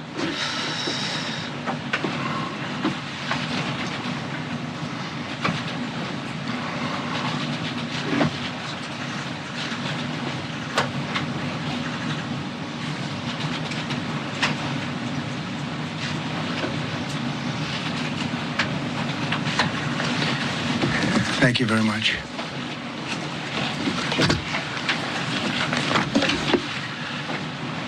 I speak to you this morning in an hour of anguish for our nation. Just before 9 p.m. last night, an American Airlines regional jet carrying 60 passengers and 4 crew collided with an Army Black Hawk helicopter carrying 3 military service members over the Potomac River in Washington, D.C., while on final approach to Reagan National Airport. Both aircraft crashed instantly and were immediately submerged into the icy waters of the Potomac. Real tragedy. The massive search and rescue mission was underway throughout the night, leveraging every asset at our disposal. And I have to say the local, state, federal, military, including the United States Coast Guard in particular, they've done a phenomenal job. So quick, so fast. It was mobilized immediately. The work has now shifted to a recovery mission. Sadly, there are no survivors. This was a dark and excruciating night in our nation's capital and in our nation's history, and a tragedy of terrible proportions. As one nation, we grieve for every precious soul that has been taken from us so suddenly. And we are a country of, really, we are in mourning. This is really shaken a lot of people, including people, very sadly, from other nations who were on the flight. For the family members back in Wichita, Kansas, here in Washington, D.C., and throughout the United States and in Russia, we have a Russia contingent, some very talented people. Unfortunately, were on that plane. Very, very, very sorry about that. Whose loved ones were aboard the passenger jet. We can only begin to imagine the agony that you're all feeling. Nothing worse. On behalf of the First Lady, myself, and 340 million Americans, our hearts are shattered alongside yours, and our prayers are with you now. And in the days to come, we'll be working very, very diligently in the days to come. We're here for you to wipe away the tears and to offer you our devotion, our love, and our support. There's great support. In moments like this, the differences between Americans fade to nothing compared to the bonds of affection and loyalty that unite us all, both as Americans and even as nations. We are one family, and today we are all heartbroken. We're all searching for answers. That icy Potomac, it was a cold, cold night, cold water. We're all overcome with the grief for many who have so tragically perished, will no longer be with us. Together we take solace in the knowledge that their journey ended not in the cold waters of the Potomac, but in the warm embrace of a loving God. We do not know what led to this crash, but we have some very strong opinions and ideas, and I think we'll probably state those opinions now. Because over the years I've watched as things like this happen, and they say, well, we're always investigating, and then the investigation 3 years later, they announce it. We think we have some pretty good ideas, but we'll find out how this disaster occurred, and we'll ensure that nothing like this ever happens again. The FAA and the NTSB and the U.S. military will be carrying out a systematic and comprehensive investigation. Our new Secretary of Transportation, Sean Duffy, his second day on the job when that happened. It's a rough one. We'll be working tirelessly. He's a great gentleman. The whole group these are great people, and they are working tirelessly to figure out exactly what happened. We will state certain opinions, however. I'm also immediately appointing an acting commissioner to the FAA, Christopher Rocheleau, a 22-year veteran of the agency, highly respected. Christopher, thank you very much. Appreciate it. We must have only the highest standards for those who work in our aviation system. I changed the Obama standards from very mediocre at best to extraordinary. You remember that. Only the highest aptitude, they have to be the highest intellect and psychologically superior people were allowed to qualify for air traffic controllers. That was not so prior to getting there. When I arrived in 2016, I made that change very early on because I always felt this was a job that, and other jobs too, but this was a job that had to be superior intelligence, and we didn't really have that, and we had it. And then when I left office and Biden took over, he changed them back to lower than ever before. I put safety first. Obama, Biden, and the Democrats put policy first.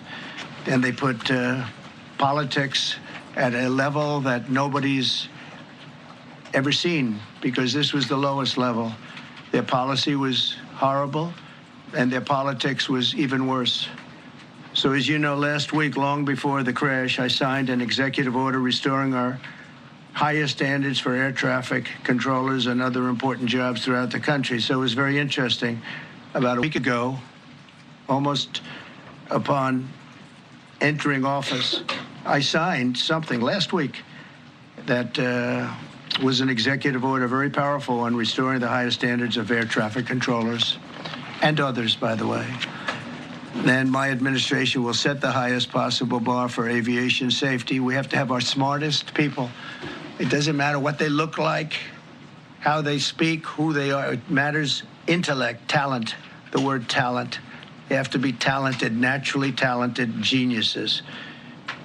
You can't have regular people doing that job. They won't be able to do it.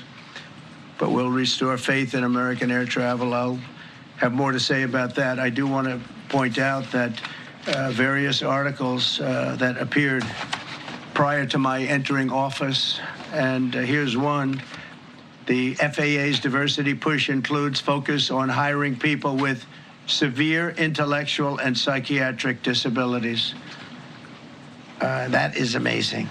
And then it says FAA says people with severe disabilities are most underrepresented segment of the workforce, and they want them in, and they want them, they can be air traffic controllers. I don't think so. This was in January 14th, so that was a week before I entered office. They put a big push to put diversity into the FAA's program. Then another article, the Federal Aviation Administration, this was before I got to office, recently, second term.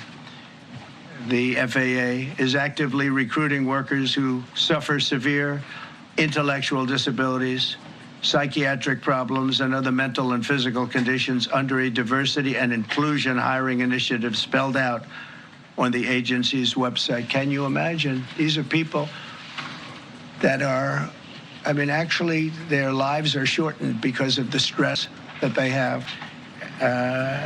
Brilliant people have to be in those positions, and their lives are actually shortened, very substantially shortened, because of the stress, where you have many, many planes coming into one target, and you need a very special talent and a very special genius to be able to do it. Targeted disabilities are those disabilities that the federal government, as a matter of policy, has identified for special emphasis in recruitment and hiring.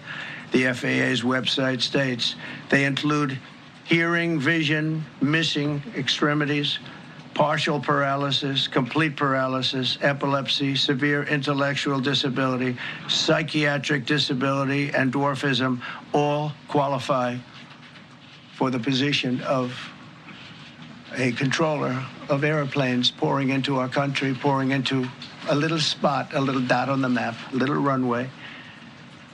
The initiative is part of the FAA's diversity and inclusion hiring plan. Think of that. The initiative is part of the FAA's diversity and inclusion hiring plan, which says diversity is integral to achieving FAA's mission of ensuring safe and efficient travel. I don't think so. I don't think so. I think it's just the opposite. The FAA website shows that the agency's guidance on diversity hiring were last updated on March 23rd of 22. They wanted to make it even more so. And then I came in, and I assume maybe this is the reason. The FAA, which is overseen by Secretary Pete Buttigieg, a real winner. That guy's a real winner. Do you know how badly everything's run since he's run this Department of Transportation? He's a disaster. He was a disaster as a mayor. He ran his city into the ground, and he's a disaster now. He's just got a good line of bullshit. The Department of Transportation is government agency charged with regulating civil aviation. Well, he runs it, 45,000 people, and he's run it right into the ground with his diversity.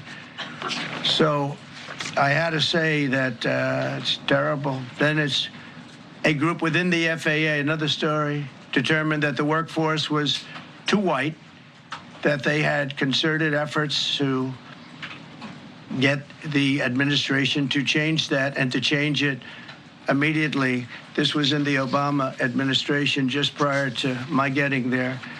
And we took care of African Americans, Hispanic Americans. We took care of everybody at levels that nobody's ever seen before. It's one of the reasons I won.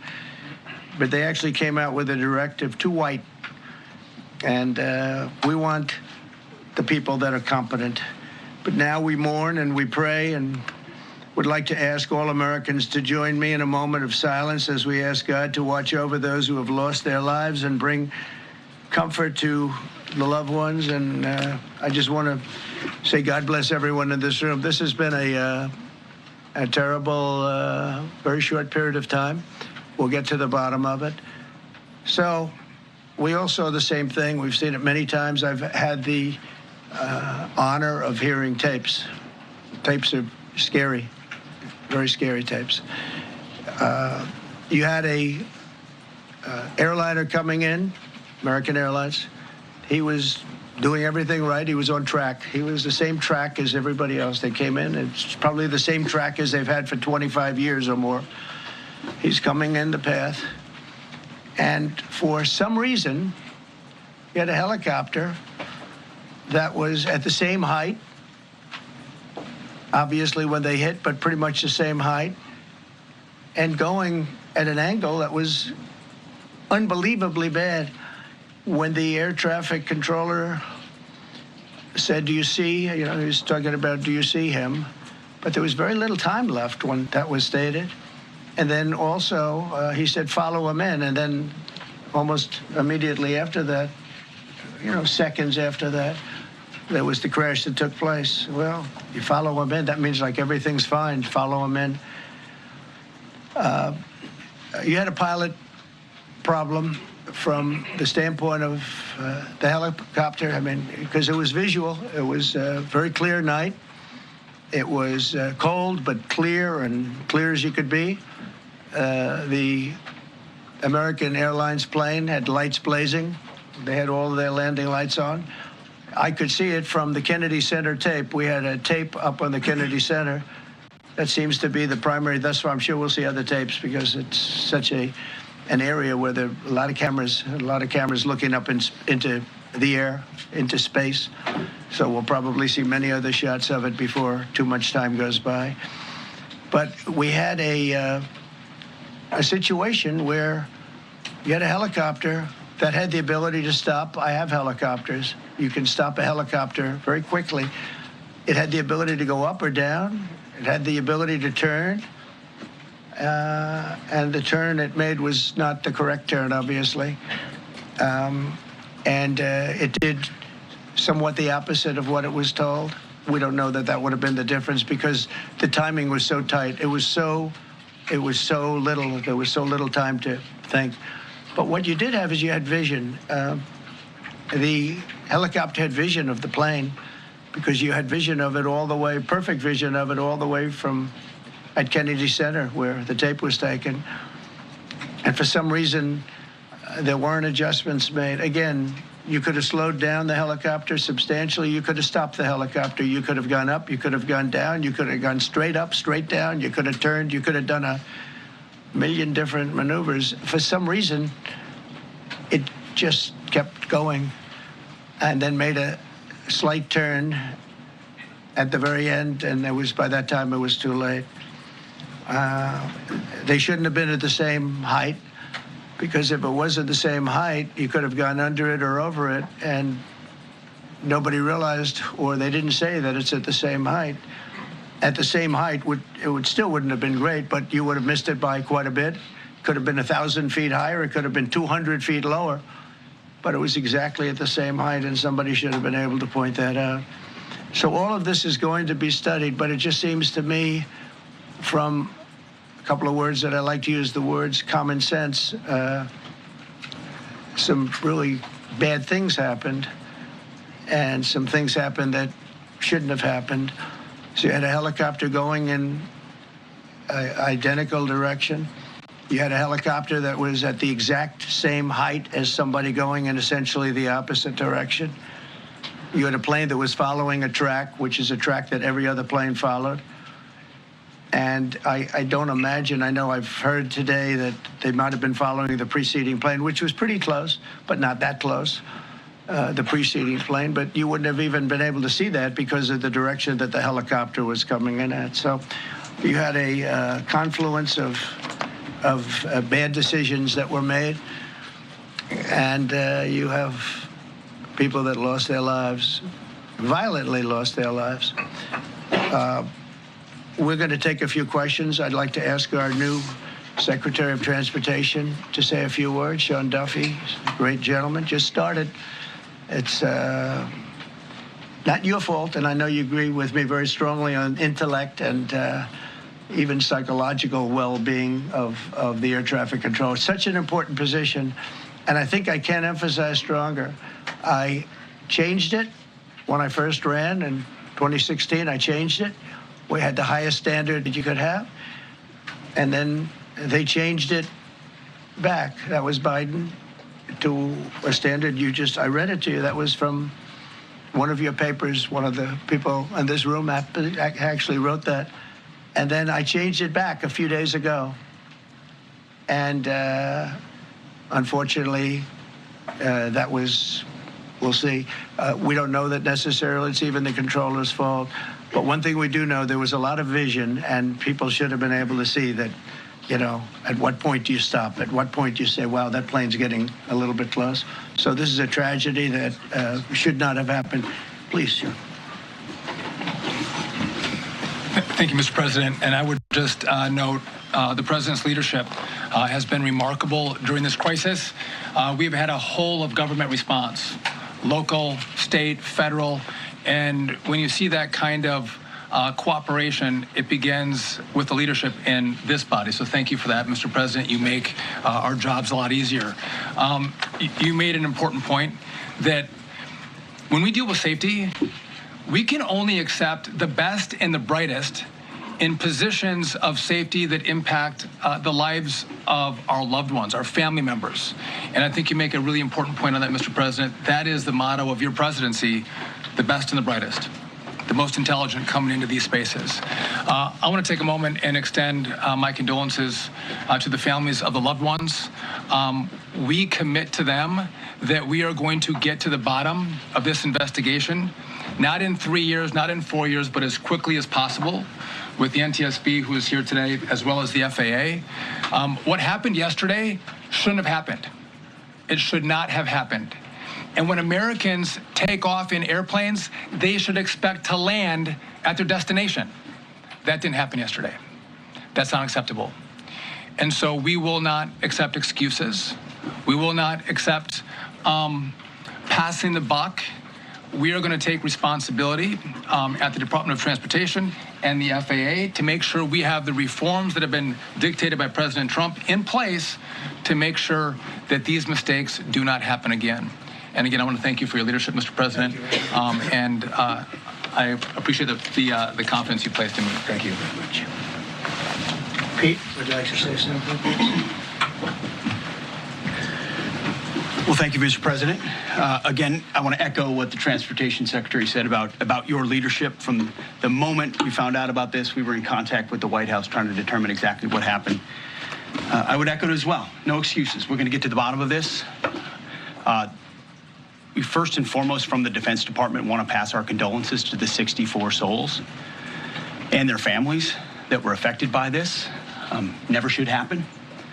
And certainly the 3 service members, the 3 soldiers, a young captain, staff sergeant, and a CW2, Chief Warrant Officer, on a routine annual retraining of night flights on a standard corridor for a continuity of government mission.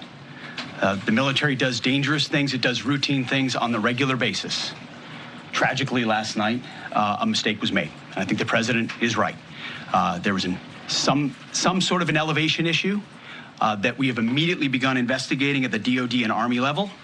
Army CID is on the ground investigating. Top-tier aviation assets inside the DOD are investigating, sir, to get to the bottom of it so that it does not happen again, because it's absolutely unacceptable. But I want to echo what the Transportation Secretary and you, Mr. President, said, because it pertains to the DOD as well. We will have the best and brightest in every position possible. As you said in your inaugural, it is colorblind and merit-based. The best leaders possible, whether it's flying Black Hawks and flying airplanes, leading platoons, or in government. The era of DEI is gone at the Defense Department, And we need the best and brightest, whether it's in our air traffic control, or whether it's in our generals, or whether it's throughout government. So thank you for your leadership and courage on that, sir, and we'll stand by you on it. Thank you very much. JD, please. Well, thank you, Mr. President, for your leadership. I just want to reemphasize something the President said, and you've heard from the Secretary of Transportation and of Defense. There really was a whole of government response. We were all on the phone. We were all communicating yesterday, trying to get to the bottom of this immediately, but also try to communicate with the American people about what happened. Something the President said that I think bears reemphasizing, which is that when you don't have the best standards in who you're hiring, it means on the one hand, you're not getting the best people in government, but on the other hand, it puts stresses on the people who are already there. And I think that is a core part of what President Trump is going to bring and has already brought to Washington, D.C. is we want to hire the best people because we want the best people at air traffic control, and we want to make sure we have enough people at air traffic control who are actually competent to do the job. If you go back to just some of the headlines over the past 10 years, you have many hundreds of people suing the government because they would like to be air traffic controllers, but they were turned away because of the color of their skin. That policy ends under Donald Trump's leadership because safety is the first priority of our aviation industry. Thank you, Mr. President. Thank you, Mr. President, on DEI and the claims that you've made, are you saying this crash was somehow caused and the result of diversity hiring? And what evidence have you seen to support these claims? It just could have been. We have a high standard. We've had a much higher standard than anybody else. And there are things where you have to go by brain power. You have to go by psychological quality. And psychological quality is a very important element of it. These are various very powerful tests that we put to use, and they were terminated by Biden. And Biden went by a standard that's the exact opposite. So we don't know, but we do know that you had two planes at the same level. You had a helicopter and a plane. That shouldn't have happened. And we'll see. We're going to look into that, and we're going to see. But certainly for an air traffic controller, we want the brightest, the smartest, the sharpest. We want somebody that's psychologically superior, and that's what we're going to have. Yeah, please, go ahead. Mr. President, you mentioned at the top of the briefing that there were several Russian nationals on the flight. Yes. Will the U.S. government be willing to facilitate the transfer of their remains, considering the fact there is no direct air travel between the two countries? We've already been in contact with Russia, and the answer is yes, we will facilitate. Yes. Please, go ahead. Thank you, Mr. President. The situation in the Democratic Republic of the Congo is getting worse, even though President John Lorenzo has been mediating the conflict between Rwanda and the Democratic Republic of the Congo because he wants to bring peace and stability. The situation is really bad right now. I want to hear from Ms. President if you have any plan in the future to bring peace in the Democratic Republic of the Congo. You're asking me a question about Rwanda, and it is a very serious problem, I agree, but I don't think it's appropriate right now to talk about it, but it is a very serious problem. Mr. President, we don't even yet know the names of the 67 people who were killed, and you are blaming Democrats and DEI policies and air traffic control and seemingly the member of the U.S. military who was flying that Black Hawk helicopter. Don't you think you're getting ahead of the investigation right now? No, I don't think so at all. I don't think were the names of the people. You mean the names of the people that are on the plane? You think that's going to make a difference? Does it comfort their families? They are a group of people that have lost their lives.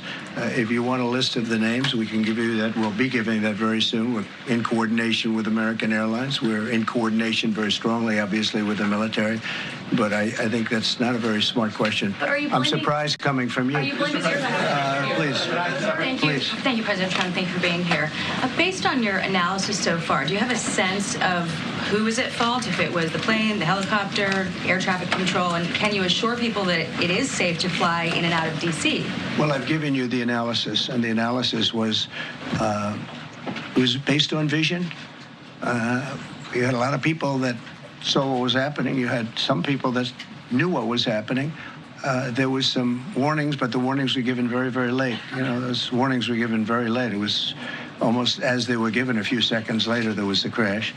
It should have been brought up earlier. But the people in the helicopter should have seen where they were going.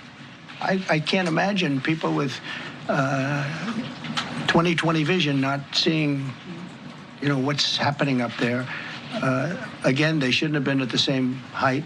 You're going in reverse directions or sideways directions. Obviously, you want to be at different heights. I see it all the time when I'm flying. You have planes going in the opposite. They're always lower, we're higher, or they're... So if somehow there's a screw-up, there's not going to be a tragedy. It'll be close, but you know, there's never going to be a tragedy if you're at a different elevation. For whatever reason, they were at the same elevation. And also, from the American Airlines Center, he's along the track that every plane is along. You say, what was a helicopter doing in that track?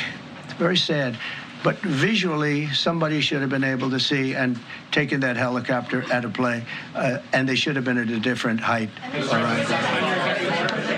Thank you, sir. You mentioned the Russians that were on board that plane. What other nationalities were on board that passenger jet? There were a couple of others. We're going to be announcing it in about an hour. We have some very specific information. We're calling the countries. We've spoken to most of them, but there were some other countries represented. Mr. President, have you spoken to President Putin? I have not, no.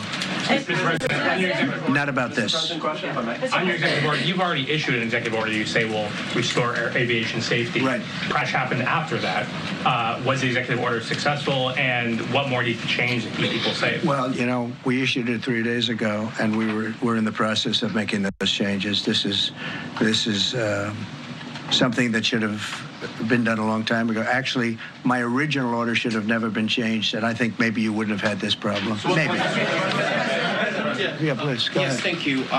We see like everyday life that very often those diversity hires cause sometimes issues, as you just mentioned. So what plan do you have? Are we going to see some fire? Are you going to fire some of those diversity hire in the federal government? What plan do you have? I would say the answer is yes. If we find that people aren't mentally competent, you see the language. The language is put out by them. And if you see that, I'm not going to bore you by reading it again, but these are not people that should be doing this particular job. They'd be very good for certain jobs, but not people that should be doing this particular job. Mr. President, you have today blamed the diversity elements, but then told us that you weren't sure that the controllers made any mistake. You then said perhaps the helicopter pilots were the ones who made the mistake. It's all under investigation. I understand that. That's why I'm trying to figure out how you can come to the conclusion right now that diversity had something to do with this crash. Because I have common sense, okay? And unfortunately, a lot of people don't. We want brilliant people doing this. This is a major chess game at the highest level. When you have 60 planes coming in during a short period of time, and they're all coming in different directions, and you're dealing with very high-level computer work and very complex computers. And one of the other things I will tell you is that the systems that were built, I was going to rebuild the entire system, and then we had an election that didn't turn out the way it should have.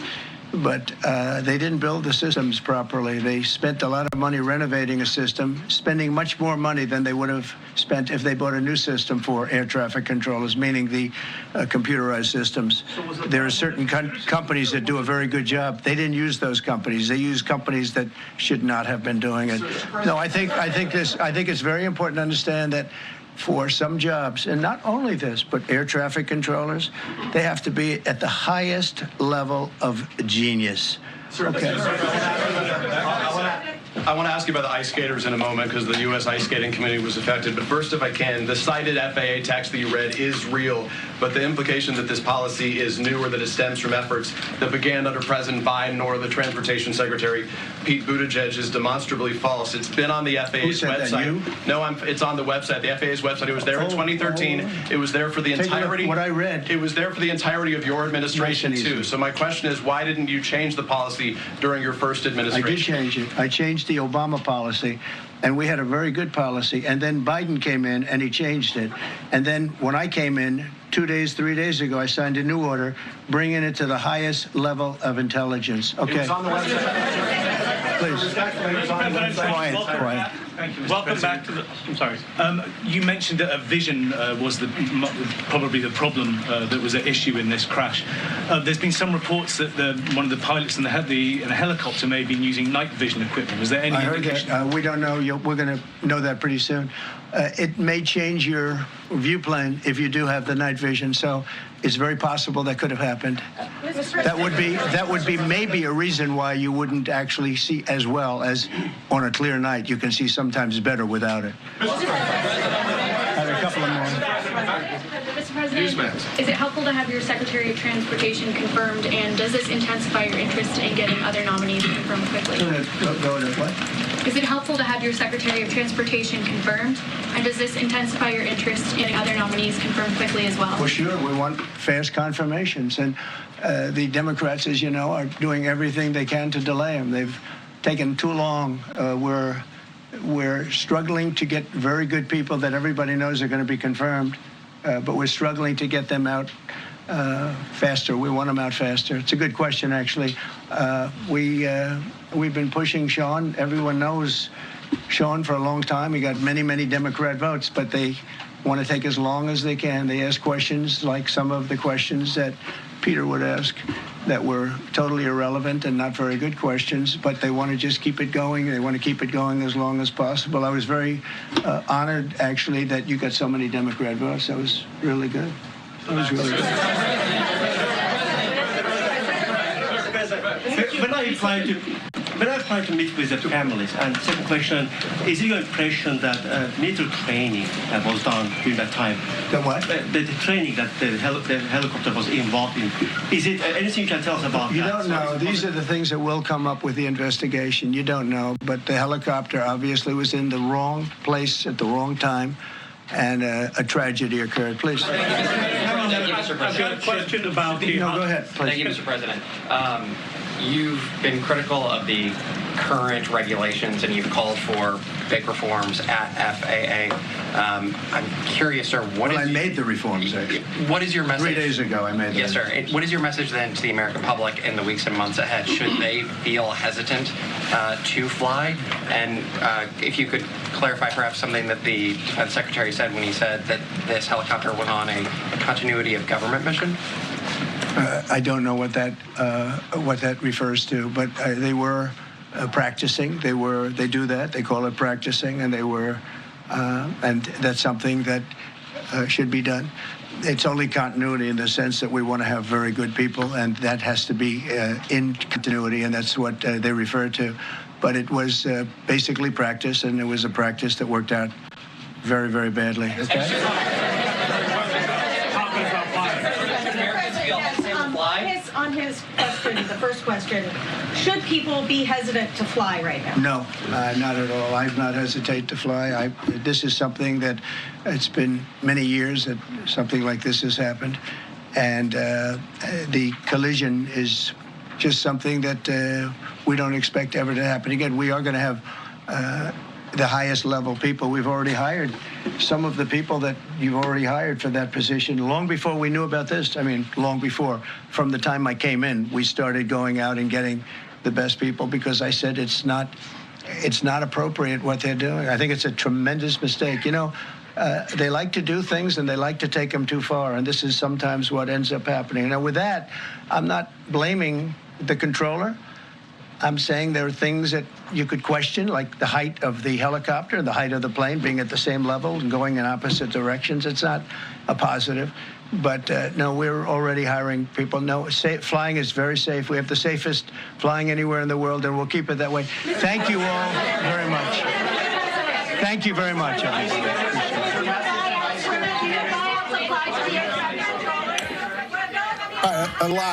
A lot to get through there. Many a lot layers. to try to digest through all the layers of the conversation. The bottom line is, when it comes to what was the matter at hand, which is the collision between the helicopter and the aircraft last night, not a lot of new information. As the President Trump said, he's like, we have some opinions that we want to throw out there, but eventually he did by simply saying, how could you not see something, referring to the pilot of the helicopter when it is your job to see something. I think a couple of things that were new, Marissa, again, sticking to the facts of what will be the investigation into this, we did learn about the ranks of those who are on board the helicopter, 2 staff sergeants and a chief warrant officer.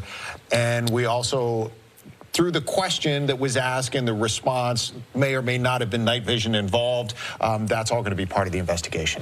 Yeah, and President Trump definitely echoing what he posted on Truth Social shortly after the collision about what he believed was to blame for it. I do want to mention, too, that Transportation Secretary Sean Duffy did say he believed that an elevation issue was involved, was, you know, a part of this. But, of course, they will really work harder to get down to exactly what caused the crash. But in terms of nuts and bolts, that's the best that we got out of it. Right. Yeah. So not a lot of new information now. And, you know, listen, these investigations, they can very easily take a long time, although you heard Transportation Secretary Sean Duffy saying that we don't want this to take years. We want to get to the bottom of it and try to figure it out. Now, you heard everything else that was involved, not exactly on target for the investigation. A lot of DEI talk throughout administration officials, obviously trying to make their playbook well known to while they have the ear of America. It is to be seen if that has any impact on the crash at all. Right now, there's nothing substantiating any direct correlation between that aspect of things and what played out last night. Absolutely. This appears to be some type of most likely human error. Even Sean Duffy saying that this should not have happened. We're going to get to the bottom of it, but from what we know right now, this is something that just should not have happened. And also, we won't make excuses, and we'll make sure that we get to the bottom of it so it does not indeed happen again. I want to go out live now to Tom Fitzgerald. He is at Reagan National Airport. Tom, I know you were watching that briefing just like us. Initial reaction. Well, we heard a lot there. You know, let's take small bites out of this. There was really 2 components of what we just heard. You know, there was an operational section of this, and clearly there was a political section of this as well. So let's start with the operational point. What do we know right now? What is being done? The news that the President revealed right out of the gate here is that he has named an acting FAA administrator. Now, you may remember the previous FAA administrator had resigned prior to President Trump taking office. This will be Christopher Rocheleau, the President says, who will now effectively be in charge of the Federal Aviation Administration. The President said in detail the audio and video recordings that he had listened to and watched. One of particular, the President said, one from the Kennedy Center, which he was able to see the midair collision between the Army helicopter and this American Airlines flight. He also then didn't go on to say that he had listened to recordings as well, too, extensively from ATC, air traffic control, which led the President to question some of the decisions that were made, repeating what the air traffic controller had said to the helicopter at one point, do you see them? The President says, you know, he wants answers to these questions that people have, and he says, you know, previously in previous air disasters, in the rollout of these things, he says sometimes it can take years for those answers to be coming forward. The President says he wants those answers sooner rather than later. That we also did hear from the current head of Transportation Department, Sean Duffy, once again reiterating that air safety in the United States, in his words, is the safest in the world. And then we also heard from the Vice President of the United States, J.D. Vance. At that point, there was also a political component of this as well, too, Sean and Marissa, and we can go into that if you would like as well. Yeah, let's get right into it. I mean, he spoke very openly and blatantly about DEI initiatives that were made by previous Democratic administrations. I'm curious to know your thoughts on that, because at this hour, we don't know who, in terms of their races, nationalities, genders, were on the aircraft. So I think some of the reporters there were asking, how are you drawing that connection, and if there's any? And at this point, we really don't know. Yeah, I think, Marissa, earlier in our coverage today, you know, you had asked me about a differentiation between the President's posts on his own social media site, Truth Social, and the official White House account that had come out. They were, you know, radically different in tone.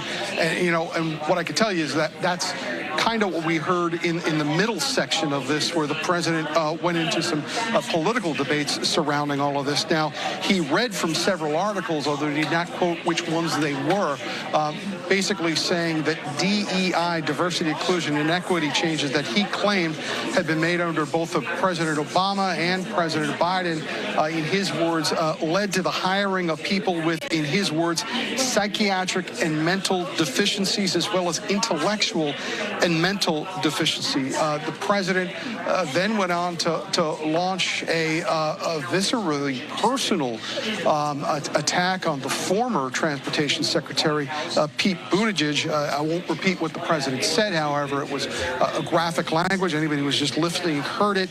But he also did say at the end there that he is not blaming this on the air traffic controller, and there are more answers that need to be forthcoming.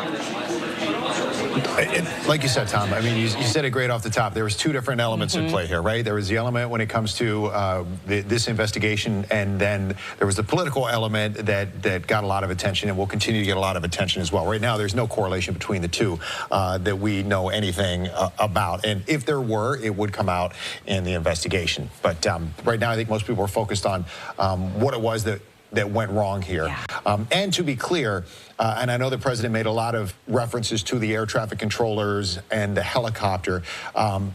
In most cases, even if it's a military helicopter that is flying in the airspace around Reagan National Airport, once that initial communication is made, the air traffic controller's position, and this is my understanding, is that you let them know. Everybody lets each other know we're going to be in this airspace. Okay, here's what you look out for. Here's what we have coming in. Here's what we have coming out. And at that point, once that conversation is had, at that point for the helicopter, it's a visual. At that point, you just make sure that you are not in anybody else's way or causing any issues. And that first conversation happened. So if that part was there, then it appears that the air traffic controllers had that communication, which was made, and at that point, something happened with the helicopter. Which goes back to Duffy's original comment and remarks, is that everything was standard, really up until just a few seconds before the crash. All right, let's get to Lily Zhang. She's outside Reagan National this morning. She's kind of down by Gravely Point. Let's check back in with her now as we're continuing to hear from more and more people down at the airport. Hey there, good afternoon to you guys. Yeah, so we are by Gravely Point. This is about a few hundred yards away from the runways at Reagan National. I can tell you in the past half hour, 45 minutes or so, we've seen about a half dozen planes coming in and landing. I haven't seen any take off necessarily from here yet, but that's just in the past half hour or so. Behind us, what's happening is we are seeing a lot of first responders, people who have responded to this incident in terms of the recovery efforts, like we've been reporting throughout the morning. According to D.C. fire officials, they are confident that the remains of those who have died in this crash will be found, but it does take time, and this is kind of an idea of the massive effort that's underway right now. All of the people who are here trying to resolve all this and trying to make sure that everyone is found. I do also want to tell you, Gravely Point is typically an area where people either come and watch planes take off and land. It is also, as we've learned, a spot for a lot of Uber drivers, Lyft drivers who are out here working every day. And I just met a gentleman. If you can come here real quick, sir. This is Eshmael. Eshmael, you mentioned you are a Lyft driver, right? Yes. What is this area? Bring me up to speed. You and I were talking a little bit off camera. Yeah, this is like the Lyft hub and the Uber hub. Like any driver who drives Lyft or Uber, they usually come over here to wait in the queue for like a ride. Like any plane that lands down, whoever requests the ride when they get out of the plane, it literally comes into whoever Lyft queue right here, like right on the spot. And it's just like, I guess maybe the airport made it like that way, so that way passengers are able to get like rides in an effective way at a faster rate than having to wait for like 30 minutes to an hour for the drivers to come from like downtown or like further places. So they just created this spot just for that, but also some, locals who come to fish or ride in the boat, they also park over here. So what have you seen this morning? Have you been driving around? Have you been just having to park in one spot? Yeah, I mean, it all depends on the day. Like today, because there's a lot of planes that's coming in, and also due to the crash, we all came over here because whenever we get around over here, we go down into the city. And over here also makes it more easier to make like money without wasting gas and driving around or sitting down and waiting for like somebody with a shorter pay ride. Like over here, sometimes the ride's like $50, $60, like longer distance. If you want like a longer distance trip. And Ismael, do you fly often? I haven't flown in like about 6 months, but I used to fly often. Tell me about how you're absorbing what you've seen and heard so far. As a flyer, does this make you nervous? Have you ever been nervous before? I mean, I'm nervous a little bit right now because this is my first time being on any news channel. But it does make me a little bit nervous because now, like, you know, whenever I get in the plane, I'm gonna have to think about if there's something else that might be in the air that might, you know, where there's maybe perhaps the pilot wasn't communicating what's going on around them. And if we take off, maybe if we hear something or something running to us, like it's kind of like bringing like a little bit of fear to someone like me who flies often. Because this is like a huge tragedy, and you know, my condolences to the families who might have lost a family member from the crash. Absolutely. Ismael, thank you so much for your time. I appreciate you, sir. Yeah, so that's kind of what we're hearing out here, guys. You know, again, this is typically an area where people are coming to watch the planes land, watching the planes take off. But today, a lot more somber out here as you're watching an up-close view of what's happening behind us with this recovery effort. All right, Lily, thanks very much. We want to take a different view. I know we've seen the unfortunate view of that collision on the camera basically at the Kennedy Center that we've shown you just so many times this morning. Watch the left of the Capitol. I know it's hard to see, but you can see the lights coming in, and there you go. There's the fireball. This is a camera that Fox has down by the Capitol, and again, you can see it coming in. You see the plane, the helicopter, one big light, one small light, and the collision right there as the plane is in the final approach to the airport. So it's pretty scary stuff when you see it from different angles. And both of those aircrafts then plummeting into the Potomac River. We want to bring in an aviation expert. We have Mr. Richard Leedy joining us now to give more expertise and insight into what occurred overnight. So Richard, tell us, bring us up to speed on what you believe is at hand here. Okay, certainly. Good morning. From Dallas, I'm a retired captain from American Airlines, 41 years, and now I'm an instructor at another airline and get involved in aviation litigation. I believe what happened here is the PSA airplane, it did have an American Airlines flight number, but the pilots and the maintenance are all conducted by PSA Airlines, not American Airlines. The aircraft, the PSA aircraft, CRJ 700, was on approach to runway 01. The air traffic controller rightfully offered them a side to the right to make a visual approach to runway 33. No problems there. Then you had the Sikorsky helicopter, Black Hawk helicopter, flying legally over the Potomac River low altitude from north to south. That's where the problem occurs. The call sign of the Nighthawk, the Black Hawk helicopter was Pat 25, and Pat 25. The controller said, Pat 25, do you see the CRJ, the PSA, and the military pilots said, yes, we do. And then the military pilots said, may we maintain visual separation. We call that in aviation, see and avoid. See the other aircraft and avoid them. That's what did not happen. The military aircraft, maybe because of many lights, or most importantly, the military aircraft, the helicopter, could have been wearing night vision goggles. If they were, that limits the vision. And they had a crew, I believe, of 3 instead of 4, and that could have also limited their look outside the aircraft to see the CRJ and see and avoid. You know, Richard, it's a fascinating point, and you know, it's certainly a lot of questions as to how they did not see this coming. I've talked with other people some who have even flown Black Hawk helicopters in the past, and you know, depending on the positioning inside the helicopter as to what your level of visibility is, like you said, whether you have the night vision on or not.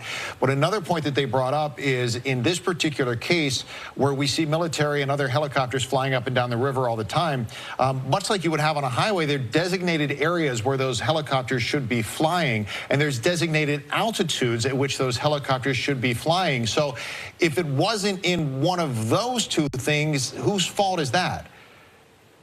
It's going to be the fault of the military Army helicopter, there's an instructor pilot on board and another pilot or two getting training. Nothing unusual about that in airline or military flying. That's not a risk by any means. You still have to have extra caution. But there is a particular area that the military helicopter should have been flying in, and that's what the controller, I assume, expected, a certain altitude and a certain route over the Potomac River. And the question in investigation will be, was the helicopter in the particular corridor that they were cleared in, flying from Bowling Army Base southbound along the Potomac River? That's done very often, and again, see and avoid. And so was the helicopter in the right position? Did they see the CRJ? Of course, there's not a voice recorder on the Black Hawk helicopter. There isn't a CRJ, but things happen too fast. I'm not sure you'll capture very much there. Also, there's a TCAS, traffic collision avoidance system, on the CRJ, which I could talk to you about if you have the time. Go right into it. I do have a couple of follow-up questions. Sure. TCAS, traffic collision avoidance system, on every major airplane, and this is a regional airline, and it's still operated under what we call FAR 121 of the Federal Aviation Regulations. So they had TCAS. TCAS, to keep it simple for your viewers, warns the pilots of an intruder of an airplane, fixed wing or rotary wing, a helicopter or a normal airplane, getting too close to an intruder. And the first thing you hear is traffic, and then you see a target on an instrument. When a collision is not imminent, but close to imminent, then you hear a command, climb, or descend. However, that is blanked out below 1,000 feet. You may hear traffic, but for obvious reasons, you're close to the ground. You don't want a command to climb or descend. Why not? Because you're close to the ground, number one. Number two, there should be nobody in your way at below 1,000 feet. You know, it's tough. You know, my question to you, Richard, is along those lines as well. And we just heard, you know, the president say, well, why wasn't there an effort to have some type of avoidance for either the Black Hawk helicopter or the commercial plane, which is closer to what your expertise is in flying? How, at that literal last second, that last moment, how realistic is it that there could be some type of avoidance maneuver? Well, we train in the simulator with using TCAS, but you have plenty of warning. You have the oral warning, as I mentioned, and then lights come on an instrument, the vertical speed indicator, that say climb or descend, also on an instrument called the attitude indicator. Very simple. For an aviator, it's simple, that is. So, but in this case, this collision occurred around 400 feet above the ground, maybe 300, one of the two. That is, for the CRJ, there are a half a minute from touchdown, 30 seconds. And if they looked up and they saw this helicopter, it's too late. Again, the helicopter said, I have the CRJ in sight. The controller said, maintain visual separation. That didn't happen. Could have been all kinds of distractions. Most likely there were distractions. No voice recorder on the Army helicopter, I believe. All right, Richard Levy, thank you so much. I mean, there's so many layers to this. Still a lot of questions to be answered, but we appreciate you at least giving us a brief history of how these things normally work. We want to go back out live to our team of correspondents. We have Homa Bash. She has arrived at the Ashburn Ice House in Virginia. And Homa, this has certainly just hit the hearts of the ice skating community. We know that more than a dozen involved in that sport were on that flight.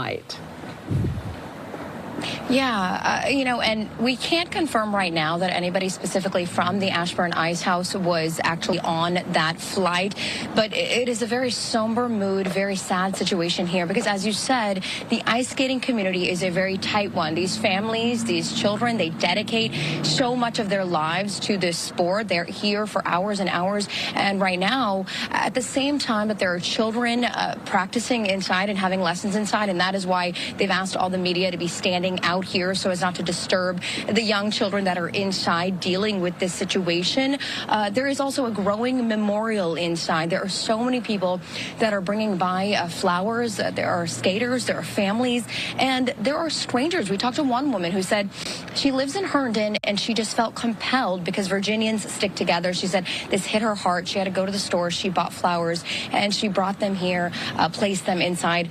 We spoke to the general manager here just a little while ago. He's telling us, again, can't confirm if any of their skaters or coaches were on that plane. They are waiting for information and getting information just as we are. But they had 3 skaters that were in Virginia between the ages of 10 and 14. So, again, don't know if they were on that plane, but they would have been with their parents and or a coach on that plane. But, you know, it's just a very somber situation out here right now as we wait to learn any more about what this community is going through. And I will say we were also at the Fairfax Ice Arena about half an hour from here in Fairfax County. We're in Loudoun County right now. They were so distraught. They asked us to leave the property. They said they didn't want to speak right now. And it's just, you know, it's really, really broken hearts here, guys. Well, Homa, we know at this hour, as you just told us, we don't know what the situation is in terms of victims who were directly impacted at the Ashburn Ice House, but we have been checking in with Skate Quest out in Reston, and we spoke a couple of times with Coach Ross, and he talked about the heavy hearts there because they did have a few people involved. And I'm curious to know, in terms of the adults there where you are, do you find that they're struggling to speak with the youth about this tragedy? Because it's hard on all of us, and it can be even harder to explain it to the youngest amongst us. Absolutely. And that was one thing when we were speaking to the general manager. We said, you know, is there any way we can help? And he said that they were, in fact, looking for a grief counselor because for many of these kids, this is their first brush with death and loss. And they're looking for somebody who can actually come out here and speak to them at that level because this is such a massive thing, you know, for us as adults to be dealing with. So to see these children, these are their friends, their teammates, their coaches that have been potentially affected. So they are looking for some sort of way to bring a grief counselor in here and talk to them about it. A lot of people have a lot of questions, and a lot of people have a lot of worries, and a lot of people have a lot of concern, and you can only imagine. Homa, thank you very much for the folks who are going in there. You know, the manifest is not out, right? Word is spread, obviously, amongst, in this case, the skating community. We saw it in Boston. We saw it here in D.C. We saw it in Reston, where Bob was earlier.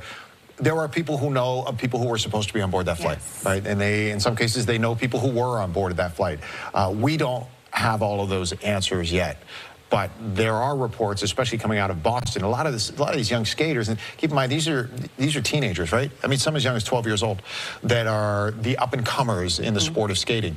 The ones that are at the top of the game, they're pretty young too, but the ones that are at the top of their game that were competing in the national championships over the weekend in Kansas, in Wichita, a lot of them were already on to the next spot. Right? They competed over the weekend. They won. They placed. They realized they have to do better next time, whatever it was, and then they left. What happens is that when you have these tournaments like this, the younger skaters, a lot of times it's like the developmental academies, they have the opportunity to then stay. A lot of the coaches sometimes will stick around, and so the younger folks have a chance to work with some of the coaches and just get better themselves based on what the people who are already at the top of the game have done.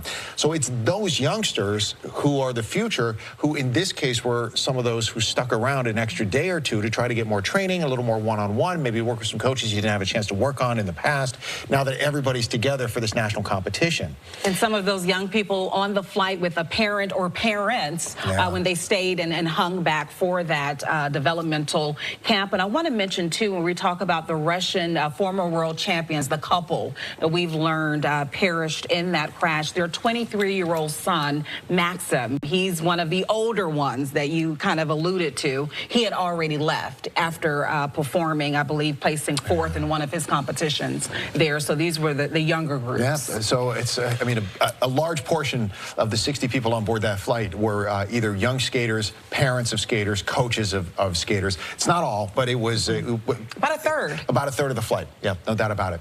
All right, I want to bring in Katie Barlow. Welcome her to our coverage this afternoon, as it's 12:21 now. Katie's kind of taken over the spot where Stephanie Ramirez has been working all morning long, and it's one of those tough spots, Katie, where you basically have a makeshift morgue that's gone up in the background. You have an area where they're processing a lot of the information and evidence that they've been collecting. It's not a place anybody really wants to be today, Katie, but in a situation like this, for all of those rescue workers who have been out all night long, it's part of the job. It's a very unfortunate part of it and a tragic part of it, but they're still working hard this hour.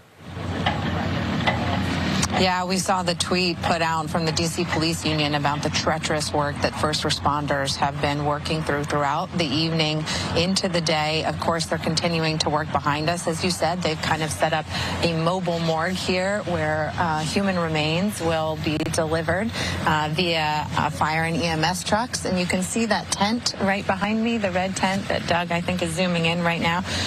That is where we understand that they are transferring the human remains that they collect and bring over to the casualty collection point. I'll also say, to your point about the first responders who have been working nonstop through those treacherous conditions in the water, we spoke to officials. We understand that there are multiple dive teams that are continuing to work out of Prince George's County. MPD also has divers.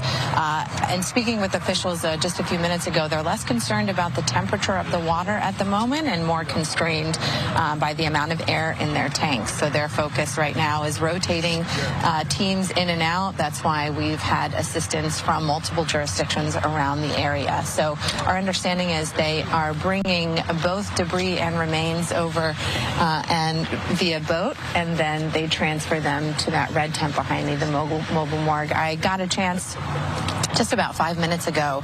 There hasn't been much activity behind us since about 10 o'clock this morning that we've been here.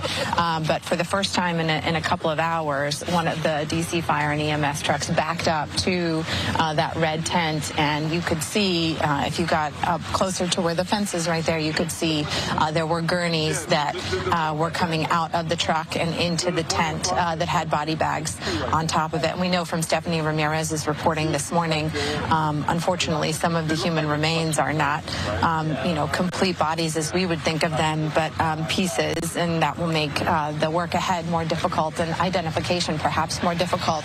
But they are, you can see the medical examiner truck right now is also there. Perhaps our understanding is that the remains can't be fully processed out here, so they will continue to go on to the medical examiner, where we understand that MPD is also working with them. Homicide detectives are assisting with the investigation, as they do, as is typical with any death within the District of Columbia. Katie, I know you haven't been there live on the scene that long, but have you managed to speak with any passerbys yet to get their reaction on today's tragedy? No, we haven't spoken to any. I know our Stephanie Ramirez was able to talk to a couple of people this morning who live in those apartment complexes. We were able to get closer earlier, but have since moved kind of further away. I will tell you, a number of individuals kind of stop and stare, right, to see what's going on. People who are either walking through this area for work or people who live in the area. You can see some people shaking their heads and just in awe.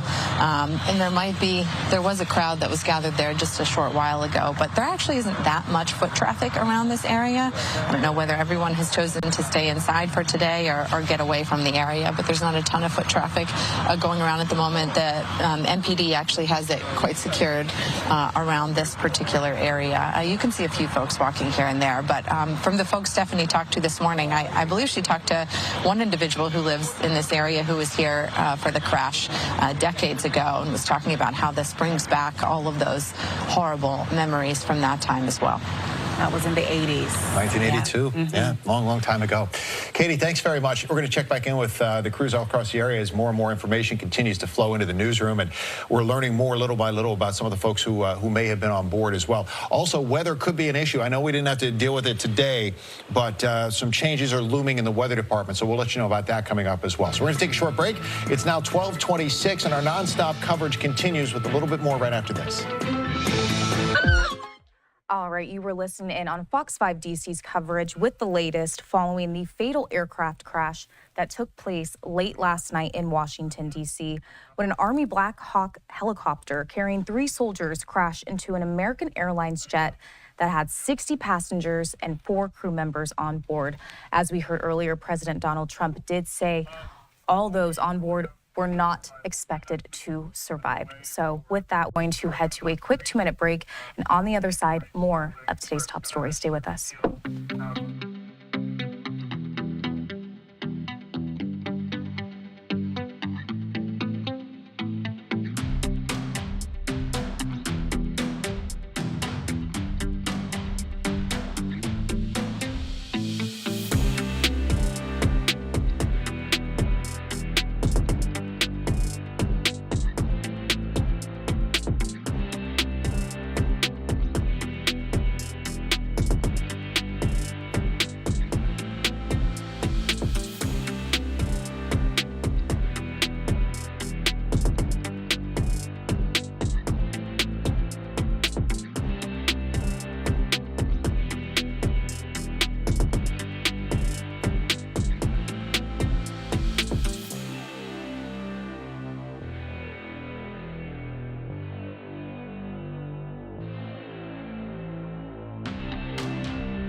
Welcome back to Live Now from Fox. I'm your host, Brianna Isbell. I do want to take you out to a live look right now at the Potomac River, where those 2 aircraft did crash late last night in Washington, D.C. As we are going to continue to get the latest from this incident, we're going to head back out to Washington, D.C. for Fox 5 coverage of this incident. Let's listen in.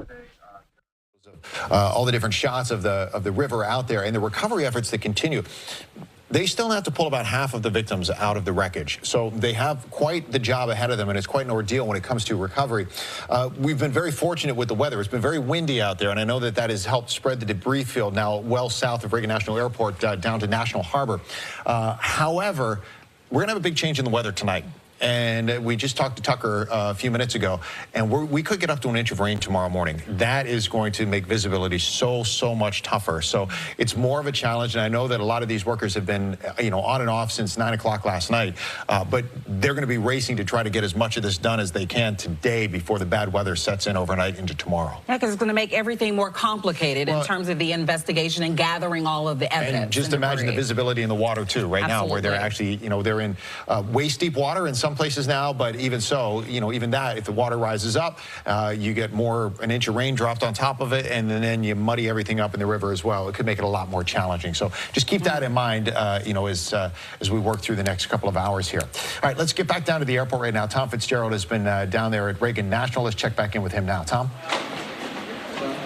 Yeah, we are in a bit of transit right now because the area where you had seen previously this morning, most of the news briefings going on, that is about to change as we switch over here with the National Transportation Safety Board taking over now for the rest of the afternoon. So what we process right now of moving the entire Washington press corps right now into that location. So where we are right now is basically straddling between what everybody knows as Terminal 1, which was the original Washington National Airport, and Terminal 2, which, as you all know, opened up in the 90s. So what we've seen here, and just go down here a little bit, you can see the walkway down here. this airport is starting to come back to life as an airport right now. Throughout most of this morning, you could walk and traverse the holes and the walkways here in the areas of this airport and not see anybody. In fact, we had told you earlier today when we drove here in the morning, there was nobody on the roads with the flights canceled. The arrival board was all red. The departure board was all red. That has changed now. Flights have started to come and go. What we are expecting is somewhere in the 1 to 2 p.m. range. National Transportation Safety Board is going to be holding their briefing on this. They've moved to a different location, so we are in the process of moving ourselves right now.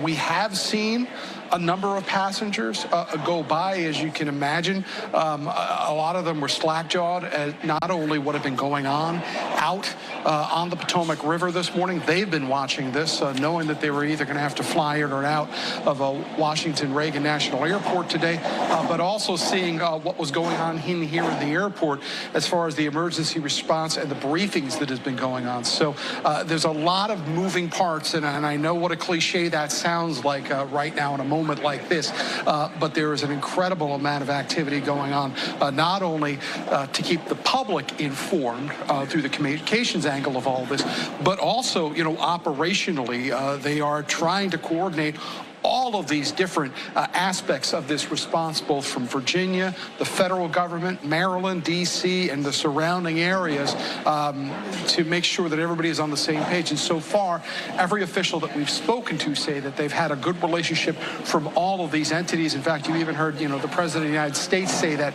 at the beginning of his news briefing at the 11 o'clock hour right now. Guys? Tom, thanks very much. I mean, hopefully we'll get more answers from NTSB. I know it's very early in an investigation like this, and I know it's very hard to tell exactly what it is that went wrong. What they can do is obviously go back through, they can listen to the communications, they can try to more so eliminate possibilities than come up with a conclusion at this point. Yeah, he said that he does expect that briefing to happen somewhere between 1 and 2 p.m., but as soon as we get that information, we'll pass it along and obviously carry it live right here on Fox 5. All right, we'll have that for you coming up when it does happen. In the meantime, let's get back down outside the airport. Tom inside. Let's go back to Lily Zhang. She's outside the airport with more for us. Lily? Hey there, good afternoon to you guys. Yeah, so as Tom mentioned in his report, a lot of activity happening behind this. I can tell you that it appears to be a combination of state, federal, local partners behind us. You can see back here, this is off of Gravelly Point. Parts of this area are still blocked off.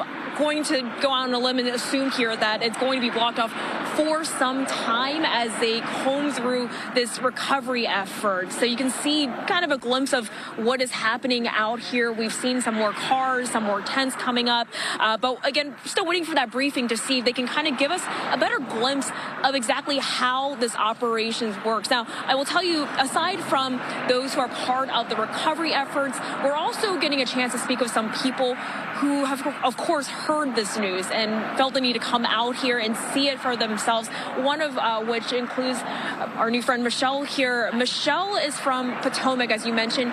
You mentioned, so Gravelly Point is an area that people typically come to watch the planes take off and land. What has your experience been like here in the past?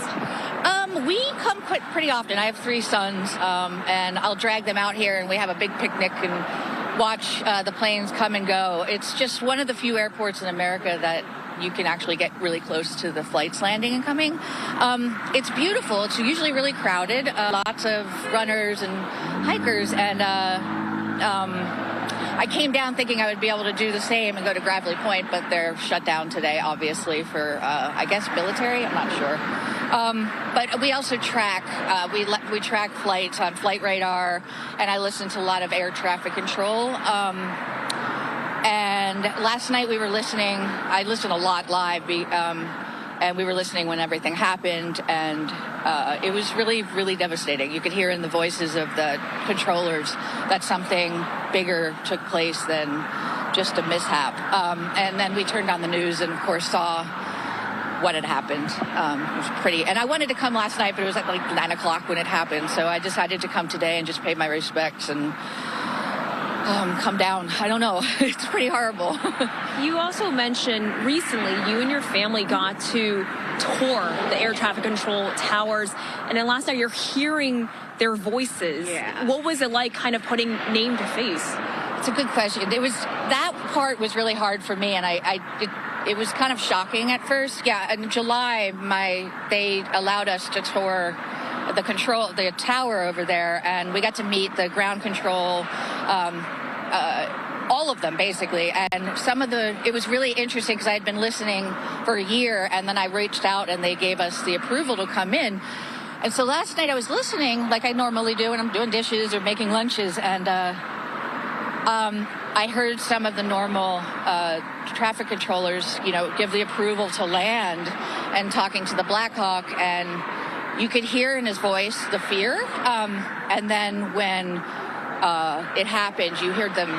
They normally don't ever break. They're very, They calm. And last night you could tell in their voice that it was pretty devastating. And that's when we turned on the news, we realized exactly how awful it was. But it's kind of cool to have a voice to, have a face to the voice. And we recognized some of them. In particular, there was a woman controller who we had met on the tour. Wonderful person. And you could hear in her voice, which she never usually breaks. And she was having a rough time. So it was really devastating. Michelle, thank you for sharing your experience and your perspective with us. So that is a lot of what we're hearing out here from some folks. Typically, this is a spot where people really enjoy coming to watch the planes take off and land. But today, a very different mood, very somber as they absorb this news out here, and more to come as we learn more about the recovery efforts in the hours to come. Guys. It's so true, Lily. And even though we've been reporting this since it happened for hours on end, and we see the video, we see the interviews, we bring you the statements, it still doesn't seem real. No. Something like this happened. It's such a rarity. No, it doesn't, especially when the first, calls came in last night, small plane, and, you don't think that this is the result of it, right? That Absolutely. You have this massive tragedy that plays out right on the shores of the Potomac, and in this case, actually in the Potomac River itself, which is where the planes ended up, unfortunately, the aircraft. Speaking of, let's go downstream a little bit to Old Town Alexandria. David Kaplan is down there now, and he's down at the Old Dominion Boat Club. Folks, they've been very good to us in the past when we've had our zip trips down in Alexandria, and Dave's down there checking out what the scene is like in Old Town. Dave? Yeah, Steve, good to be with you. We are here. It's about 12:38, just looking at my watch. I just talked to the general manager here. He says that the last sort of low-flying helicopter that sort of appeared to be searching here the Potomac River happened about an hour ago. It's been relatively quiet thus far. I'm going to step out. Now, these trees are blocking our vantage point, but I can tell you we're about, I'd ballpark about a mile downstream from where it appears that many of the search and rescue, the search operations are happening right now. But there are a couple of things that I've been told that I want to point out to you just to sort of illustrate. We've talked about how Prince George's County's acting executive talked a little bit about how the debris field had sort of reached parts of Prince George's County, and I want to sort of bring you downstream. The first thing I want to show you with Ed Coker, there are a couple buoys in the middle of the Potomac River. I am told that the one that is on the left, the one that is the darker colored one, is something that is not ordinarily there. So whether or not that's some sort of net or something to denote a certain location as the work, the first responders' work continues, that is something that is new and that is noteworthy. So we're keeping an eye on that as well. As we take you to the right, I can tell you that within the last couple of minutes, there were, I'd say, one or two boats that had sort of been here that appeared to be recreational vessels. Those have cleared out. It's unclear whether or not there's been something that's happened in the last couple of minutes to sort of order this area between the site of the debris and the Wilson Bridge to be cleared out. Actually, as we look, and again, this is the Prince George's County side, so we're across the river from MGM. There does appear to be at least one boat kind of off in the distance that we can see. So we've got the buoy that we talked to you about that's not ordinarily there. The boat traffic is incredibly light, just given what we might ordinarily definitely see. Obviously, there's just not a lot of people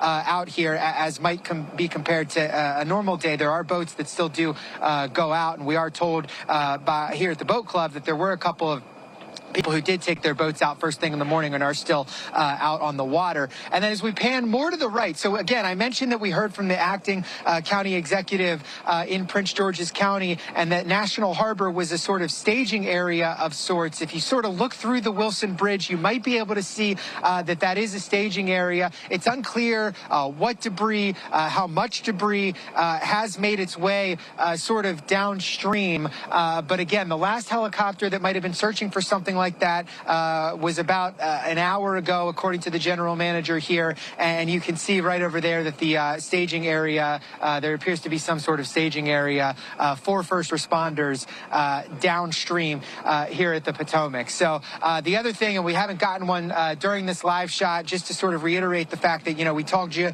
that Reagan National Airport did reopen again at about 11 o'clock this morning. We have seen a few planes taking off from that runway heading south. We haven't gotten one here recently. So just the sort of top line things that we can see from our vantage point are the addition of some buoys. There were some boats that were allowed between the crash site and the Woodrow Wilson Bridge. Those appear to be clearing out. It's unclear exactly why, and we can't see close enough to see if they're recreational vessels, but they don't have flashing emergency lights on them. And then we are told, again, National Harbor, that marina is closed, and it does appear to be a staging area at this point for boats that are contributing to this rescue operation, guys. So just a heads up to you, David, because we've been tracking all these flights on FlightAware since they resumed at 11 o'clock.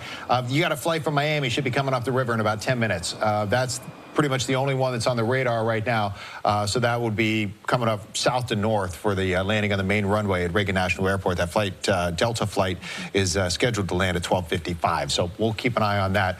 David, we appreciate it. Yes. While Dave's been bringing us the coverage from Alexandria, we want to get a little more feedback on what we've been able to learn here and by following social media. Yeah, we want to bring in now Stephen Braddock and Jacqueline Matter. They are in the newsroom, and I understand you all have some breaking information from our sister station in Atlanta regarding one of the pilots of the commercial flight. Yeah, that's right, Steve and Marissa. What we just found out from our sister station in Atlanta, and a good colleague of ours, Eric Perry, just posted an exclusive. The father, they were able to speak to the father of one of the pilots that was on that flight there. His name is Sam Lilly, the father named Timothy Lilly. And Timothy himself is a pilot from the D.C. area, but his son, 28 years old. Yeah, and reportedly was engaged to be married, started his training back in 2019, and went on to say, ultimately he was the first officer there in the plane, and we know that, like you said, he was 28 years old. We're also still getting some new information about some of the other victims. We do have 6 other members of the Skating Club of Boston that we have confirmed earlier today that we are getting confirmation on, but there's still a lot of people out there that we aren't getting details on, and we're working to confirm that information. So I'm going to go through the list of people we do have confirmed. This is from the Skating Club of Boston. We had a spokesperson speaking earlier about, I would say about 10 o'clock this morning, who gave us a list of names. They included Spencer Lane, 16-year-old figure skating champion. He was basically becoming a phenom in the skating world, really on the way up, as well as Gina Hahn. She was 16 years old as well. Both of their mothers reportedly were with them, Jin Hahn and Christine Lane, and then their 2 coaches, Vadim Naumov and Evgenia Shivkova. Both of them were Russian figure skaters. They actually won the world championship, won the gold in 1994, and then in 1993 and 1995 won silver and bronze respectively. Went on to coach some of these younger generations of skaters out there. So again, we still have a lot of unconfirmed names that we're getting into our newsroom. Of course, we'll bring that to you when we get solid information and we independently confirm that. But of course, we don't want to share that information preemptively. Yeah, and let me just add this about Timothy, who was the father of Sam Lilly, who was the pilot on that flight, the one that we have confirmed from our sister station in Atlanta, Fox 5, is that his dad, Timothy, was actually in the cockpit of his own flight in New York City. Oh, wow. And of course, he learned about his son while he was in the air. And he couldn't believe it, is what he said. He was listening into Trump's message earlier this morning and said that he believes that it was the military and the Black Hawk flight that was actually to blame. He thought that his son followed the procedure. And that's what we're reporting here from Atlanta. But he went on to say that he has served in the flight for 20 years. He's been a pilot for 20 years. But again, we're getting more information about who was in that flight, who may have been one of the passengers. We still got flight attendants to talk about here. So there's more people that we're going to be investigating, and of course, social media helping us figure this out as we get more information, guys. Yeah, you may have also seen the story about John Maravilla. He was one of the figure skaters with that group who actually was not on the flight. That's because he went to go board the flight in Wichita. He was turned away at the gate because he had his dog with him, and his dog was too big to fit on the flight. He ultimately then decided he was going to make that, what he said, really inconvenient drive from Wichita, Kansas here to D.C., about 14 hours. Ultimately, that and the dog saving his life. So that's another story we're tracking on social media. We're also seeing Loudoun County schools. They did just tweet out that some of their former students were involved in the plane crash, as well as Fairfax County schools also confirming they did lose members of their school family as well. And we did just find out on social media too, the NTSB, they're going to have an update coming up at 2:45. So we'll of course bring that to you live. Yeah, and of course a lot of folks calling this home who were on that flight. So this is just it just gets more and more sad as we continue to find out more information about the folks who are on that flight, guys. All right, Stephen, Jacqueline, thank you so much for the latest there from the newsroom, including on Sam, who's sadly one of the pilots who lost his life in that collision last night. We want to go back out live to one of our correspondents in the field. We want to return to Lily Zhang. She is live at Gravelly Point. Lily, what can you tell us at this hour? Yeah, so in the past hour and a half, almost 2 hours here, we have seen more planes landing here. Again, this is about a few hundred yards away from the runways at Reagan National. So behind us, you could see, if we're lucky enough to, in a few minutes, you might see a plane landing here. So we've seen more since Reagan did resume its operations at 11 o'clock. Something we should remind people again is, even though the airport now is back to its normal operations, some flights may have been delayed or canceled, so they are urging people to check with their specific airlines about their flights. But immediately behind us, here you can see this appears to be one of the sites in terms of recovery operations. As we've been reporting, the operations on that front, it is massive. I'm seeing state, local, and federal partners out here, and that normal entryway to Gravelly Point has been blocked off to the general public. We can only assume it's going to be blocked off for some time here, but nevertheless, I'm also hearing from some folks who do come here often, perhaps with their families, with their friends, for plane spotting, since this is a very popular spot for that. We just spoke with a woman a little bit earlier, live here on Fox 5. She says that she's from Potomac. She does come here often with her family, and this is really a lot to absorb, you know, whether you're watching from home or you're seeing this live in person. Just really unreal, even though we're getting more information and as the hours go on here. So as far as the recovery efforts, guys, we're hoping to learn more about exactly how this all works in the coming hours. We'll send it back to you for now. All right, Lily, thanks very much. Lily Zhang, they're outside of Gravelly Point.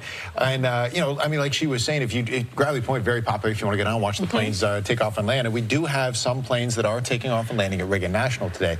But you cannot get in, like she mentioned, to the main entranceway to Gravelly Point. Now, I will say this for recovery efforts as far as, you know, pieces of the plane that might have washed up. We're not talking about people here, but some of the equipment. Keep in mind, there were parts of that fuselage that were closer to the airport. Most of the recovery efforts that we've seen, what you're looking at there on the other screen. There. Yeah, that's more concentrated in the middle of the river. So we do know that there are large plane parts that are closer to the airport itself that we can't really pick up on the cameras that we have right now. So it very likely could be that it's just one of multiple places that they're using now to collect evidence. And also the latest guidance from the National Transportation Safety Board, or NTSB, is that they will provide a public briefing at 2:45. So that's the latest. All right, we'll carry that here, of course, as we continue our coverage throughout the day today on this plane crash collision with a Black Hawk helicopter that occurred just before 9 o'clock last night. Right now, it's 12:50 in the afternoon. We're going to take a real quick break and back with more after this. All right, you are taking a live look right there at the Potomac River, where the recovery mission is currently underway. As Fox 5 steps away for a quick 2-minute break, we are going to do the same, and on the other side, we will continue to bring you the latest details out of Washington, D.C. Stay with us.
Welcome back to Live Now from Fox. I'm your host, Brianna Isbell. We are continuing to bring you the very latest out of Washington, D.C. following the fatal aircraft crash that took place late last night in Washington, D.C. Right now, you are looking at a live look at the Potomac River, where the recovery mission is currently underway. As we continue to bring you the very latest, we're going to head back out to Washington, D.C., where Fox 5 is live with the latest. Let's listen in. Yes, good morning. So we're here outside the MedStar Capitals Iceplex, where, as you know, the Washington Capitals, that's their practice facility, they are out of town on a road trip. But inside the Iceplex, there are still plenty of skaters who are working on their craft today. We talked to some of the young people in here who are really just coming to grips with all of this. There are a lot of tears inside. They are doing what they can. They told us that three of their, as they say, rink mates from the Skating Club of Northern Virginia and the Washington Figure Skating Club, Brielle Byer, Edward Zhu, and Corey Hanos, were among those who were killed in this crash. They knew that they were out on this camp. They were excited for them to come back and hear about everything that they had learned and experienced. These are young skaters who have spent countless days, countless hours with these other skaters, watching them, learning from them, but also being friends. They build their own community here. Some of them are homeschooled, but again, as you can imagine, this takes a lot of time, a lot of dedication, and they really have, again, a sense of camaraderie and spirit, and they always cheer for each other. So think about this, though. For teens who are so connected on social media, many of these girls here this morning, and I say girls just because that happens to be the skaters that talked to us today.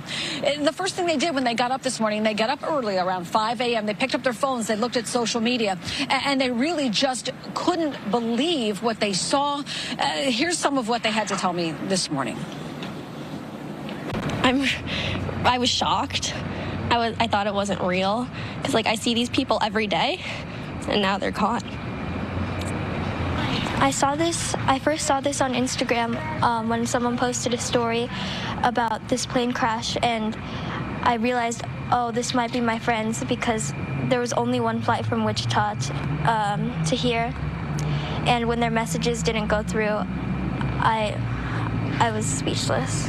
I woke up like every other morning at like 5:30, and I was looking at the news, and I saw like the live updates going on, and I saw that the ISU had put out a statement that there were figure skaters on the plane, and my heart kind of dropped. I was like, oh my gosh, what if my friends are on the plane? Like, what is going on? Slowly, it's not the kind of thing you think is ever going to happen, so it doesn't really feel real. Well, we just went to Harris Teeter to buy flowers and stuff. Like, Brielle's favorite color is pink, so we look for pink flowers and stuff like that. Tell them to put there for them. And that little memorial that those girls put together is growing by the minute as more and more people come. I talked to one of the moms and I said, you know, really, what was the decision process today to come here? And she said, this is where the girls needed to be. They talked to the coaches and they said they're going to try to get through it as best they can. That's so tough. Oh, gosh, and holding on to each other, and probably their first run-in with death at this level. Yeah, no doubt about it. No, really appreciate that. Thank you so very much. And yeah, you're absolutely right. I mean, to hear from the young people talking about the other young people that they lost and their friends, and just hearing, like, I sent the text, they didn't get through, that's when we thought something was wrong. Our coverage is going to continue. Marissa and I are going to take a little break. We appreciate you being with us throughout the morning hours, but Marina and Sharon are going to be on board right after this. Our coverage will continue right here on air and online. All right, a live look right there at the Potomac River, again, where the current recovery mission is underway. We are going to step away for a short 2-minute break. On the other side, more following the latest details of this crash. Stay with us.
Welcome back to Live Now from Fox, where we are continuing to follow the latest details out of Washington, D.C. following the crash that took place last night.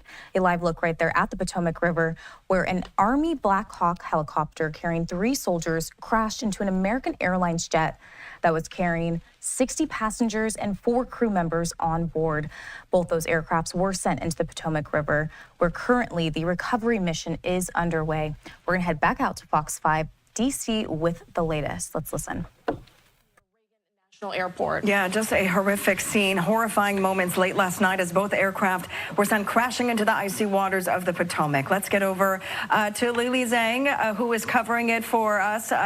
But we have a team coverage tonight. Just after 9 p.m. last night, American Airlines Flight 5342, arriving from Wichita, Kansas, collided with a military Black Hawk helicopter while approaching runway 33 at Reagan National Airport. The airline confirming that 60 passengers and 4 crew members were on board the jet. We have learned that 3 soldiers were on the helicopter, which was on a training mission from Fort Belvoir in Virginia. Hundreds of first responders joining what is now a recovery effort at this hour as as we have learned, there are no survivors. We have team coverage all across the district in Northern Virginia working to get that latest information about this crash. Let's get right to Lily Zhang, who is in Gravelly Park, learning more about the investigation into the crash. Lily, what are you seeing at this hour?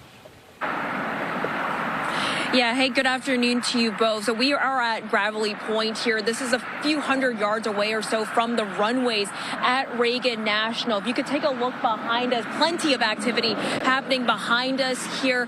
I can tell you on the scene, it appears there are federal, local, state partners throughout this. We do know that the investigation includes the FAA, NTSB, as well as the U.S. Army. In a joint statement released about an hour or so ago, they mentioned that they are committed to transparency as part of this investigation, and we hope to hear more about how this all works, how the recovery efforts and operations will go in the coming hours or so. We also heard from the D.C. Fire Chief a little earlier this morning. He says that while, right now all this is still ongoing, he says that he's very confident that the remains of those who have died in this horrific crash will be recovered. But of course, as you can imagine, this is going to take some time. Just that image alone is an example of the small glimpse, again, of the massive efforts underway here, and also speaking with some people all throughout this afternoon. This is typically a spot where people like to come and watch planes take off and land. Typically a spot that's really scenic and enjoyable, but I will tell you that the mood out here today is incredibly different. It is really hard to absorb this information and this tragic situation, really hard to grasp, according to some people that we've spoken with who spend a lot of time out here. So as we learn more about this investigation and what these recovery efforts look like, we will keep you all posted. We'll send it back to you for now. Thank you. We'll continue to check in, of course, with our reporters across the region here, assessing what we've seen since first dawn at this hour, which was really what many people were waiting for. As we knew, we got information that there would be no survivors, and this would now search and rescue would turn into a search and recovery effort. But we are learning that first officer aboard that American Airlines American Eagle flight coming from Wichita, Kansas, into Reagan National Airport has been identified as 28-year-old Samuel Lely. We understand that he is from the Charlotte area of North Carolina. And here, our reporter down at Fox Atlanta writing, the father of the pilot on board the American Airlines plane identifies him as 28-year-old Sam Lily. His father, who is also a pilot, says he was engaged to be married, started his training in 2019, was the first officer on that flight that left from Wichita. And of course, we're waiting to learn more. His family down in the Savannah, Georgia area right now, and we're waiting to connect with the Lely family. But of course, as you can imagine, so many people starting to get notification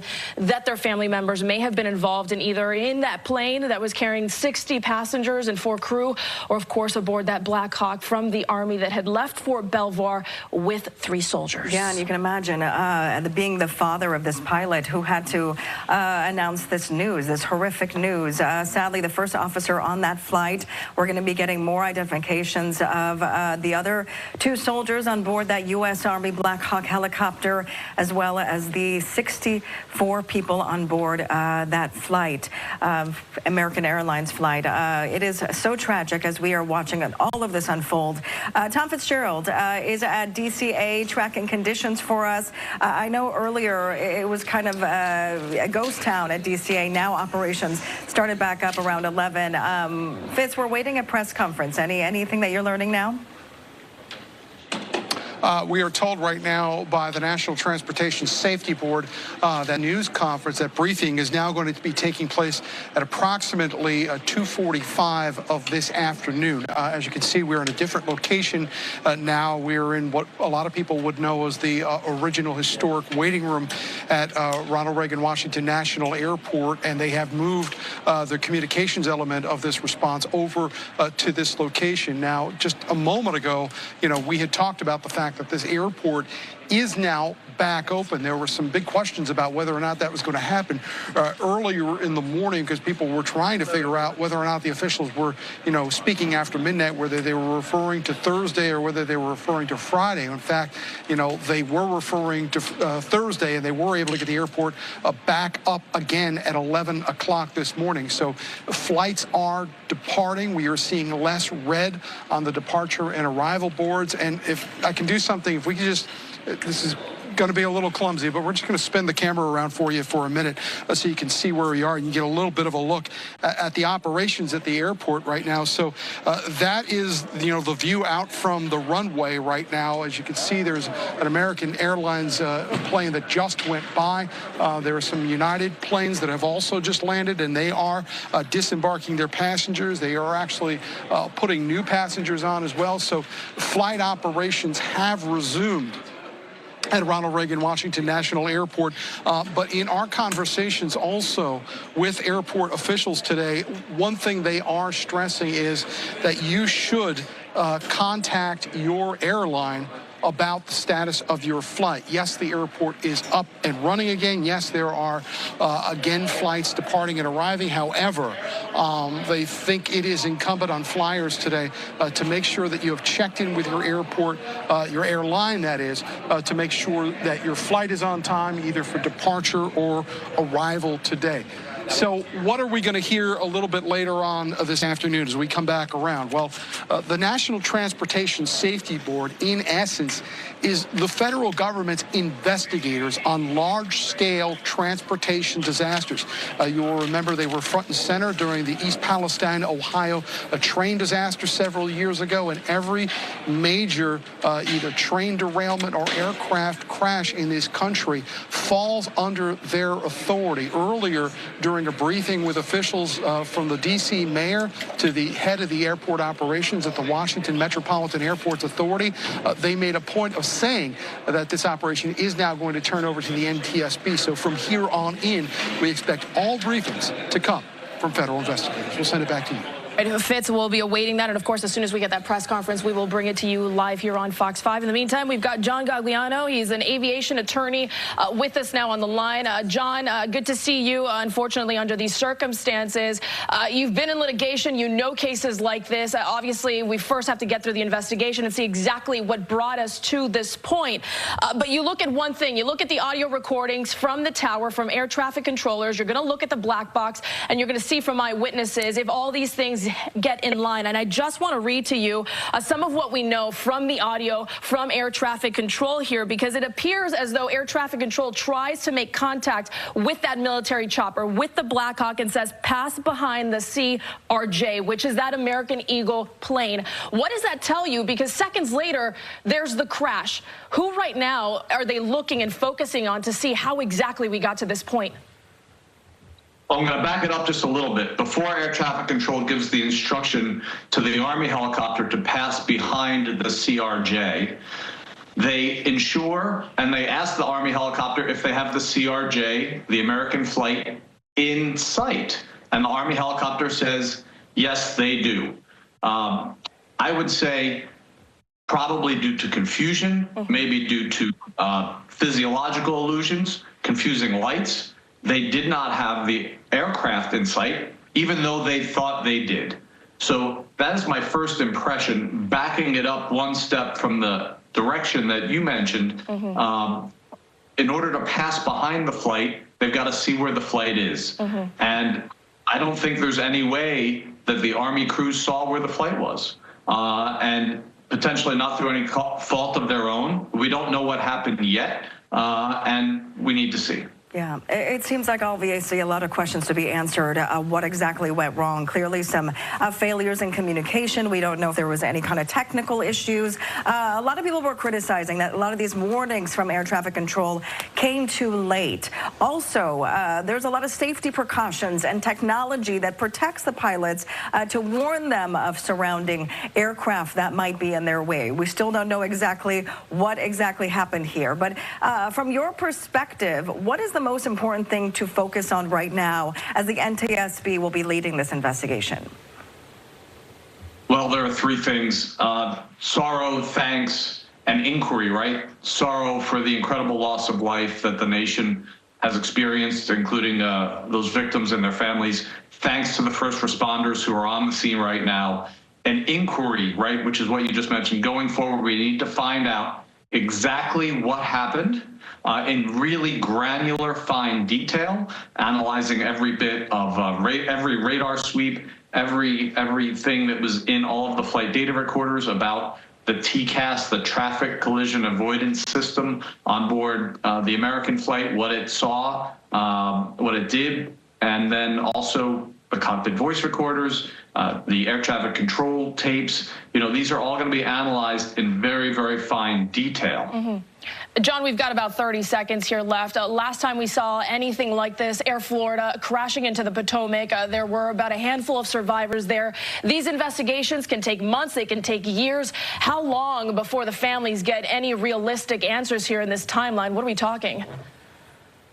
Well, the NTSB's report on this is not likely to come before a year.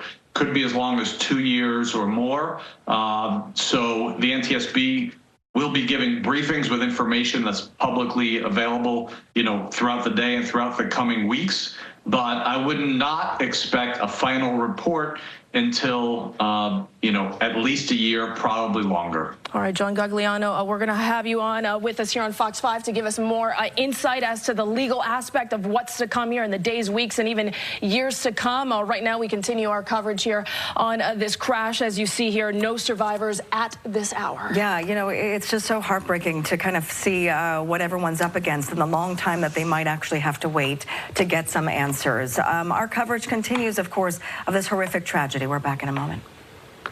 After an accident, don't count on the insurance company to play fair. That insurance company. Alrighty, as they step away for a quick 2-minute break, we're going to do the same. And on the other side, more of the latest details out of Washington, D.C. Stay with us.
And welcome back to Live Now from Fox as we continue to bring you the very latest out of Washington, D.C. following the fatal aircraft crash that took place late last night in Washington, D.C. We're going to head back out to Fox 5 with the very latest. Let's listen. Join me in praying for our families, our friends, and colleagues that we know who have lost there are loved ones in this tragic accident. Loudoun County Schools also announcing close ties to this horrific event, saying in a statement, this unimaginable loss has deeply affected our community, and with great sorrow, we have learned that multiple victims were former LCPS students. Many other Loudoun families have been impacted. We extend our deepest condolences to all those grieving in the wake of this tragedy.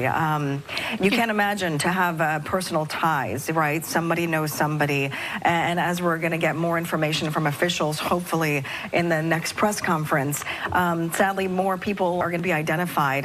In the last briefing, we had 28 bodies recovered. That number certainly up, but I know our region, our country is mourning right now. We heard the president say that he's expecting the release of the identity of those victims to be released here in the coming hours, and we're hoping to get that as we're learning more. U.S. figure skating releasing a statement saying that many of their members were aboard this flight coming from Wichita, Kansas, as there had been competitions that were happening out in Kansas. We know that there are a number of skating schools, figure skating schools in our region, most of them in Northern Virginia. We've got reporters fanned out across them, and although we cannot confirm because we're waiting for next of kin to be notified first who these people are, we've heard from our home of Bash for hours now and other reporters who are at Skate Quest and other of these iceplexes where people are in somber moods. They are mourning what has been an absolute tragedy for hours on end now, as this happened just before 9 p.m. Let's go out to our Katie Barlow, who has been near the Potomac. You stayed for much of the day today, Katie, near that makeshift morgue, if you will. Now you've got a higher vantage point of everything that's happening below at this hour. Yeah, there was actually just a little bit of movement right behind me where it appears some of those smaller medical ambulance trucks may be picking up some remains. That's what has been used since I've been here, since about 10 o'clock. It's only happened once since we've been here, but these smaller trucks carry over what appear to be human remains and put them in this medical tent, this makeshift morgue that has been created with these red tents that you can see right here that are set up. Earlier from our vantage point, we could see one of the trucks back up to the medical tent, and then there is a flap that they lift, and there was a gurney with a body bag on top of it that appeared to be human remains that were delivered here to this tent. So lots of activity that's going on right here. Our Josh Rosenthal was here through the night when they were getting all of this up with the D.C. medical examiner. Our understanding is that there are some human remains that are getting dropped off here, but they cannot be fully processed here, is our understanding, so they will go from here to the office of the medical examiner. We also, I spoke briefly with an official with MPD who says that homicide detectives are assisting the investigation here with NTSB, not as a homicide, but it is typical for MPD to investigate any death that happens in D.C., so they're providing assistance. They also are providing divers who are continuing to do the work in a little bit more daylight now. We've got dive teams from across our region, from Prince George's County. MPD has a group of divers. And speaking to the official at MPD, my understanding is that the cold water is not as much of a concern right now for the divers in their rotations, but it's more their availability with their air tanks. And so they're trying to rotate divers as they do what they call treacherous work, collecting both the debris and the human remains. And both are important here. There are, it's in the Code of Federal Regulations that all of the pieces of debris from this incident get collected and, of course, then become a part of the NTSB investigation. All of that is enshrined in law, and that's the process that's happening simultaneously with this collection of the human remains. Speaking with officials there on the ground, a sense of just how massive this work is right now. Obviously, we know the crash site is just off the banks of Reagan National, of that runway 33, but you've got a debris field because of the currents of the Potomac that span all the way about 3 miles south to the Woodrow Wilson. You've got Harbor Patrol from D.C. Police and mutual aid from just about every jurisdiction that has a boat in this region. What are officials telling you is the painstaking work that's happening right now for these first responders? That's exactly it, Marina. We understand that the debris field is wide and continues to be so because of the waters of the Potomac, an area that is notorious for these types of exercises. We saw just last week that officials were practicing rescue on the ice. There's still fractured ice across the Potomac right now, which in the early hours of the morning, they were doing some work to try and break up some of the ice. But yes, that is part of what makes this treacherous for the dive teams to collect the pieces of what happened here, because that debris field is so wide. I can also tell you, as we know, there have been flights now leaving DCA as of 11 o'clock this morning. We have seen airplanes in the air for the first time in the last hour or so. I can also tell you there continue to be helicopters. There have been helicopters in the air since before DCA put planes back in the skies, including where this setup is actually where the MPD helipad is, and one of the MPD helicopters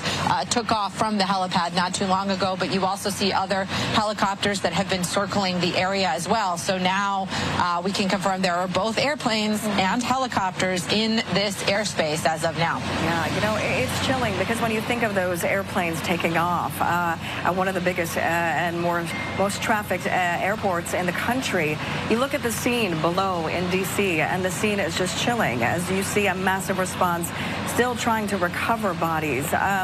We were talking about that debris field. I know the Defense Secretary Pete Hegseth today said that they will do every effort to bring closure to every single family that is waiting to be reunited with their loved one. Katie, you said something earlier that really struck me, that sadly a lot of these bodies may not be intact. And so I can only imagine just how difficult, how horrific the task is for all of the divers, the emergency crews, this unified command, for the work that they are doing right now, hopefully trying to bring some closure for these families. It is not an easy task. Yeah, the dive teams train for this, but this is certainly perhaps the darkest task that they have to engage in, and one that they certainly would have never anticipated of this scale, given the safety and security of American airspace for over a decade. Something that, of course, they train for and prepare for, but not something that you ever expect to actually have to do. But as Marina pointed out, nearly every jurisdiction around us is contributing resources for the dive teams, for the water boats. And you can also potentially see behind me, they've also set up, you know, some food and water and necessities for those first responders who have been working nonstop since this happened shortly before 9 p.m. last night. So making sure that folks have, you know, some of the basics just to keep fueling, to keep doing this job. There are individuals who have been working longer than 12 hours straight at this point. We're heading into the 20s here soon, but they have some food stations set up very oddly, but perhaps not so odd in tragic situations like this, right next to this process that has been set up for processing the human remains that are brought ashore from the crash. We also were listening to some radio activity earlier today about kind of what's going on near the crash site and transferring from the crash site to here because it's not directly right next to it, so it takes some time to get here by boat as well. Absolutely painstaking work there for the first responders who continue at this hour to at least recover as much as they can, including debris, which will be very important for this investigation. Or Katie Barlow for us there on the banks of the Potomac at what seems to be the main place, where the staging area, if you will, for most first responders. Let's check in with our Jen Delgado now. Jen, look, a lot of this, it's January, it's cold. Regardless, the impact was beyond, and we're hearing that most of these bodies are not intact. Obviously, we know that there are no survivors, but if there was any hope, the waters of the Potomac at this hour, they don't help that they're this cold. No, it doesn't. But, you know, you keep in mind, if you go back a week ago, we had the Potomac. It was at 31.7 degrees, one of the coldest on record. So luckily right now, it has climbed to 30. 35.7 degrees. But the biggest problem right now for the rescue effort and the recovery effort is certainly going to be the rain that is looming. And that rain is going to start to come in even as we go after about midnight tonight. We look outside right now, you can see things are dry. We don't have any rainfall right now, and the water seems relatively calm, but we will see those winds picking up as we go through tomorrow because we have an area low pressure and a cold front coming through, and that will briefly bring some stronger wind gusts. Temperature right now, 51 degrees. Our winds are from the south, and as we look outside, the temperature, it feels like the actual temperature because we are warm. Today, we're expecting a high of 52 degrees, but we look at the water temperature, and this is from our buoy, showing the number at 35.8 degrees for the water temperature right at the Potomac, very close to the confluence of the Anacostia. Now, we look at our satellite and radar, just a few clouds around. The weather is ideal, but as we look over towards the west, here comes our next system, area low pressure bringing really heavy rainfall at times across parts of the Midwest. That's what's going to head our way. It gets heavier in the morning, and then it goes throughout the afternoon tomorrow. So we look at our planner ahead for tonight. Keep in mind, sunset's going to happen about 5:27, so we roughly have about 4 more hours of daylight out there, and then we start to see that rain working in after about midnight from west to east at times. Now, the good news is we're not expecting anything severe, no thunderstorms out there, but we look at our future cast. This is at 11 o'clock. Then we go after midnight. The rain is just starting. Wherever you're seeing the yellow shade, that's that heavier rainfall moving through around 11:30 tomorrow, and then it will continue. And as we look at this, we could be looking at anywhere between 1 to maybe 1.5 inches of rainfall, especially areas down towards the south, very close to where the staging is happening. So again, we don't want the rainfall, but it looks like it will move through and it'll move out of here on Friday, and that's the ideal news. Now we look ahead for the wind gusts. This is Friday. Some of those winds peaking up to 20 to 25 miles per hour, and you can see behind that front how those winds will shift out of the north. Now here's your sunset for tonight. It happens at 5:27. Right now we're averaging about 10 hours and 30 minutes of daylight. But certainly right now that rain is not going to help things. Right now, we'll send it back over to you, too. Thank you, Jen. All right, we are getting word now from Team USA, and we know that some of these figure skaters had competed, and obviously this is a small community, so as you can imagine, this is their statement here. It's long, but if you want to see some of what's on there that they're writing from Sarah Hirschland. Yeah, it says today we join in mourning the profound loss of the passengers aboard Flight 5342 and all those impacted by this tragedy. Sadly, so many young athletes, their parents, they had just come home from a competition, a national competition. These were bright stars in the world of figure skating. It is so gut-wrenching to think how many families impacted as they continue to recover bodies from the Potomac River. We will be covering this, of course, from every angle, but the angle of these families, sadly, the most heart-wrenching. Stay with us. We'll be right back. That was a little bit there of Fox 5 DC coverage. We'll continue to check in on their coverage of this terrible tragedy out in DC with more updates and live feeds from across the country as well. We are also keeping an eye. We know the NTSB meeting is happening at 2:45 Eastern there. So that briefing we will bring to you live and worldwide right here on Live Now from Fox. We'll be back in just 2 minutes.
And welcome back, everyone, here to Live Now from Fox. We appreciate everyone continuing to join us right here for our ongoing coverage of the tragedy in Washington, D.C. Let's go back out to Fox 5 D.C. coverage for more on this story and, well, investigation as well. They're reeling. They're trying to confirm if, in fact, any of their members may have been on that plane, and this is a long process. We'll wait word. And even if they weren't on that plane, a lot of those skaters skated in our region.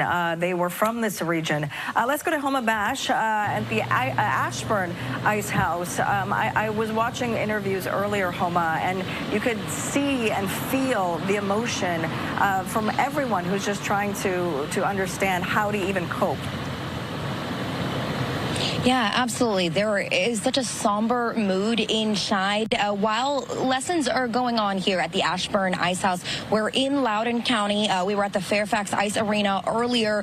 They asked us to leave because they were so distraught with the information that is coming in. And I want to point out that neither have confirmed that their skaters nor their coaches were involved in this crash. They did have skaters and coaches, families down in Wichita for the championship and for the developmental conference down there, but they cannot confirm that any of them were involved in this crash right now. So that is important information to get out. There have been earlier reports. A representative from this area, Representative Suhas Subramanian, initially reported that the Ashburn Ice House coach was involved in the crash. He has since walked that back. The Ashburn Ice House telling us that they cannot confirm that their coach or any of their skaters were involved. 3 of their skaters were down in Wichita. They don't know their travel plans or if they have returned or if they were in fact involved. They were between the ages of 10 and 14 years old. They were with their parents and or with their coaches. Again, this information is so preliminary. Hearts are heavy here. It's really a tight-knit community, and I want you to hear from the general manager. He's been here. He's from Leesburg. He's been in Loudoun County here at the Ashburn Ice House for 20-plus years. Here's Rob Lorenzen. As a family, I think the skating community, again, is very close, whether they're skating here or a neighboring rink. They compete against each other. They're friends on the ice when they're competing. They're friends on the ice when they're training. And together, you support each other, and that's how we hope to get through it. Us Virginians stick together, and I'm just so sad about this. And we just wanted to let him know that I'm thinking about him, and I'm thinking about everybody. Now, that was a woman who lives in Herndon, has no connection to what happened here, but heard the news, heard that these skaters, these coaches may be involved, and she felt compelled to go get some flowers and drop them off here and just share her sympathy, her empathy for what people are going through here. Listen, there are very young kids inside at their lessons right now. This is their first encounter with loss, with death. Many of them, they're 4, 5, 6 years old. They don't know what's going on. That's why the media has been asked to stand outside. But they understand that something has happened. I know the general manager here telling us they are looking currently for a grief counselor to come in and speak to these children, speak to these skaters, because this is such a close-knit community. You heard him say they skate together. They dedicate so much of their life to this sport. They're here at this rink early in the morning, late at night. They spend so much of their time here. It is an alliance like no other. But again, the Ashburn Ice House, the Fairfax Ice Arena, they are not confirming at this point that any of their skaters nor their coaches were involved. LCPS, Loudoun County Public Schools, and Fairfax County Public Schools did release statements to us telling us that they have learned that former students and community members were involved in the crash. But we know the notification process, it takes a lot of time. So we are just waiting for that confirmation at this hour, guys. These are exemplary skaters, right? These were the people that were at the best of their sport, their skill. Many of them just, dreaming of that next step, traveling to this national championship, coming back with their parents. We're all moms here, and just kind of putting everything into perspective. I just can't imagine what these families are going through. And we were talking about it earlier, Homa. not the first time that the U.S.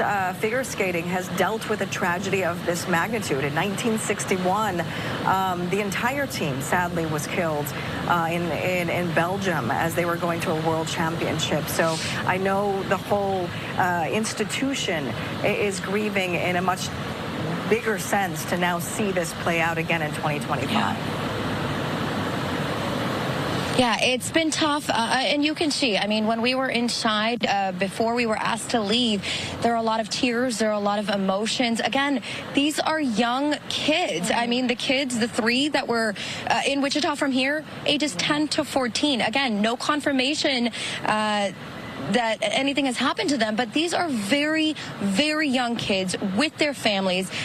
The best of the best, training to move on. So it's heartbreaking is an understatement, guys. Yeah, absolutely. And not just that, I think for all of us, the shock of where this happened, so many of us, if not all of us, have flown many times before out of a place like Reagan National. It's almost like common. Like if you're in this area, that's one of the airports that you go to. So many of us have flown on a regional jet that could have been that Bombardier CRJ 700. I mean, this is not an uncommon occurrence. It was a confluence of events that are so common in this area, as we see so many helicopters train up and down the Potomac. And then when you start talking about the stories of every soul that was on that plane, on this chopper, and you start to learn who they are on a granular level, I think it starts to strike even more. And to your point, Homa, for these children that are practicing there in ice skating and they see themselves as potentially one day competing at these levels, traveling across the country for these competitions, to think it could have been any of us, I think is incredibly unsettling. Homa, we'll let you get back to your reporting as you're there at the Ashburn Ice House, and just look at these pictures here from the Potomac. And when you read about what we're dealing with at these hours, you see some of the images behind us. This plane, which is not a small plane by any chance, 60 passengers on board, including 4 crew, just chopped up in 3 different places because of this crash. Then you have a debris field that spans 3 miles down the Potomac with these currents, the water temperature, like we heard Homa say, and boots on the ground here. I'm getting text messages saying things like they are bringing body parts up to the bank on boats. The officers and firemen then put the body parts in body bags. The bags are then go on a gurney into a gator, and then they move the bags to a temporary morgue. And the words being written are, it is very unsettling. You have to imagine the emotional toll that this is taking, not just on the first responders who have been there, like Katie said, with no respite, now trying to look for tanks with oxygen to keep them going as they can enjoy some of this daylight, because it will get dark here at about 5:36, and this will again hamper some of these efforts as they continue the recovery. And like Katie said, look, you need every part of the fuselage of both aircraft involved.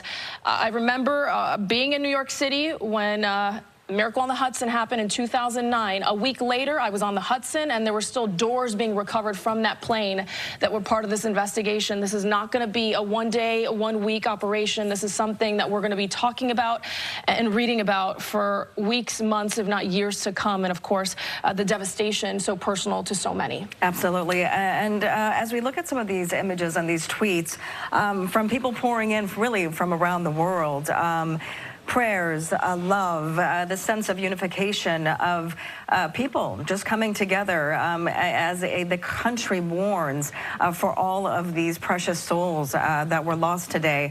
But yes, this was a standard flight for this regional jet coming from Wichita to DCA. This was a standard training flight for this Black Hawk U.S. Army military helicopter. What exactly went wrong? I know there's a lot of speculation out there right now that's going to take some time to actually sort out. But people are also angry. They want to know what went wrong. How could this have happened? Where was the communication failure? All of those answers, hopefully, will come in the coming days, months. Sadly, it may take up to a year. But right now, the focus is on these families. 28 people were recovered from the 2 aircrafts, 27 from the plane, 1 from the Black Hawk helicopter. Defense Secretary Pete Hegseth has said that the soldiers on board the helicopter were fairly experienced. They might have had night vision goggles. We don't know if they were actually wearing them. Let's actually listen into the Secretary. Secretary. We have some sound right now. Yeah, let's listen to him. It was an annual proficiency training flight. And when we look at the crew, and not all kin have been notified, so we're going to withhold ranks and names at this point. We do know on our side who was involved. It was a fairly experienced crew, and it was doing a required annual night evaluation. They did have night vision goggles. It's a tragedy, a horrible loss of life for those 64 souls on that civilian airliner, and of course, the 3 soldiers in that Black Hawk. They're in our prayers, their families, and their communities as people are notified. I can't imagine. Just heard the Secretary there of Defense, Pete Hegseth, saying that the soldiers on board that UH-60, that Black Hawk, fairly experienced. They were in a night evaluation. There's training that happens for that they've got to maintain with these hours to make sure they're certified to fly these type of helicopters, choppers, and they were flying with night vision goggles. So, of course, it was dark. It was a clear night, but still the hampering of the vision. Of course, we'll talk with some aviation experts here throughout the next hours to keep us posted on exactly what this means. We're going to take a quick break. We'll be right back with our continuing coverage. More coverage from Fox 5 DC in just moments right here on Live Now from Fox. We are also expecting at 2:45 Eastern the NTSB briefing on this matter. We'll continue to bring it to you right here on Live Now from Fox. We'll be back in just 2 minutes.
Welcome back, everyone, here to Live Now from Fox. I'm your host, Mike Page, as we continue to bring you the breaking news coverage out of Washington, D.C. and the tragedy. Coming up at 2:45 p.m. Eastern, we will bring you live, raw, and unfiltered, the NTSB briefing. When that does get going, of course, you will see it right here on Live Now from Fox. But still some live looks here of the wreckage site where crews are still in the water at this hour as well. And we'll be keeping an eye on multiple shots right here for you as we bring you this coverage, this terrible tragedy from Washington, D.C. And so you are watching Live Now from Fox, and we will now take you back into the coverage of Fox 5 D.C.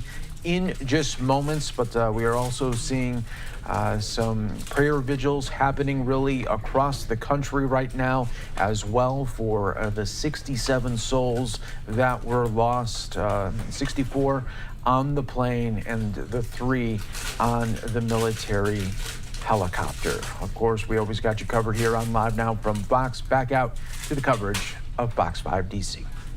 since last night at about 9 o'clock. We are just getting into the newsroom that the bodies of all 3 soldiers who were aboard that Army Black Hawk that had left Fort Belvoir, those bodies have now been recovered.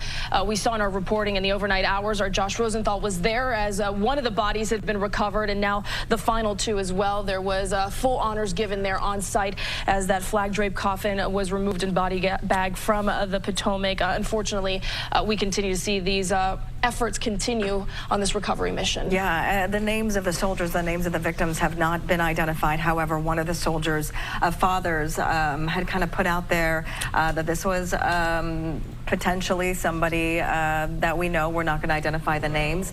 But the soldiers' bodies have been recovered. Again, our hearts go out to the entire U.S. Army that is actively on scene, of course, helping in this unified command. All right, let's check in now with Richard Levy. He's on with us now, aviation expert. Richard, thank you for continuing here on Fox 5. You've been here since as soon as we got a word last night about 9 o'clock. We're getting that latest from the Secretary of Defense, Pete Hegseth. He said that as far as it relates to this Black Hawk, this was a night evaluation. These soldiers, he said, were fairly experienced and they were using night vision goggles. So it seems as though this was a training exercise, one that seems to be routine for the Army and for these soldiers. What more can you glean from that information as to how it relates to this crash and how this could have happened? It is your point on, spot on, and the Secretary is correct on that. It was a training mission, and the Black Hawk helicopter was flying north to south in the Potomac River in a prescribed corridor. Were they flying in the corridor at the proper altitude? That's going to be investigated. And the question that I would like to raise is around this extremely busy airport that I've flown in and out of many times, why do we need to conduct night training missions on Potomac River near Washington Reagan Airport?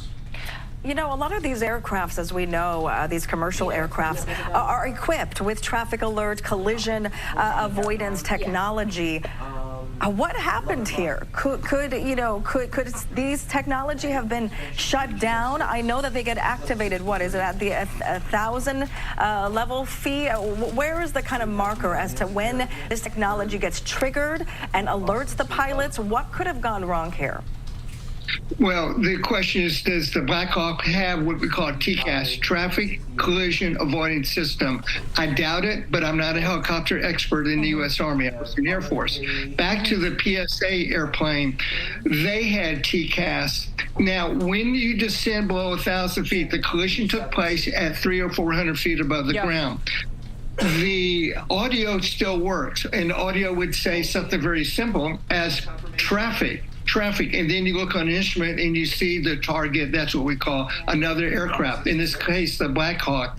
But you do not get the oral instruction, descend. Obviously, you're near the ground. That would not be safe. Or climb right below 1,000 feet. So if the PSA did see the Army helicopter on their TCAS, it was too late.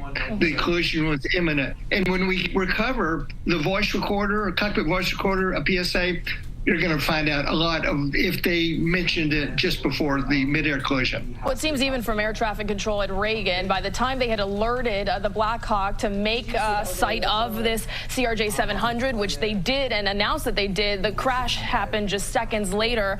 I'm looking at just some reporting, and maybe you can correct me or tell me more about this, but it seems as though flight ceiling here for choppers along this route is about 200. You're saying that maybe this collision happened at about 400 feet. Does that give you any sense if this Black Hawk may have been flying at the wrong altitude, may have not had the clearance to be flying that high, and this is why on approach it crashed with this flight from Wichita? Excellent question. I do not, as an expert, I do not have the helicopter corridor numbers. I do not have that. But I do want to opine on what you just said before that. That is, Washington Reagan Tower, the controller, who was doing a superb job, in my opinion, said to Pat, Pat 25, that's the call sign of the Army helicopter. Pat 25, do you see the CRJ 700? And Pat 25 said, affirmative, we do. The tower controller then followed up with a routine instruction.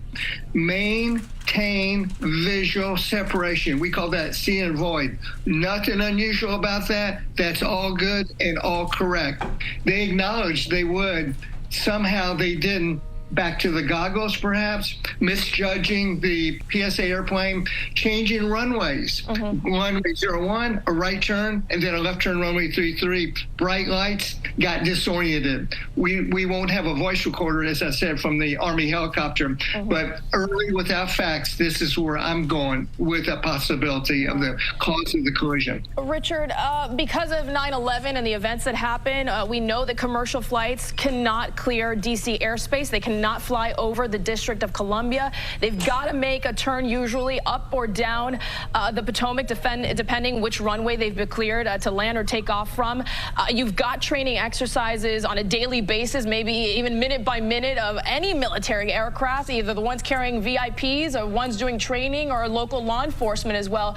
As a pilot, how difficult is Reagan National on average? And then you take into account the busyness, the traffic, the added flights that we just saw from the FAA that are going out west. How convoluted is this for air traffic control and for pilots, both on choppers and on commercial flights? Well, you're asking the wrong person. I love busy airports. I was based at Chicago O'Hare for 35 years, flew to Kennedy, flew to Washington Reagan, heavy traffic. And that makes it challenging a little bit more awareness. But back to what we call P56, prohibited airspace 56, over the Capitol and White House in one other location.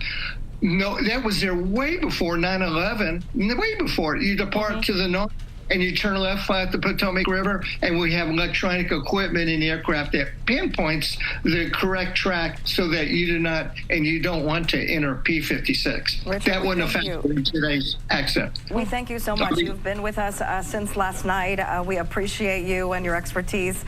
We hope that you can stick with us because we have a lot of questions that a lot of our viewers want to know, and so we thank you for your perspective. I want to bring in Hal Kemper, a Homeland Security expert who's also going to be weighing in with us today.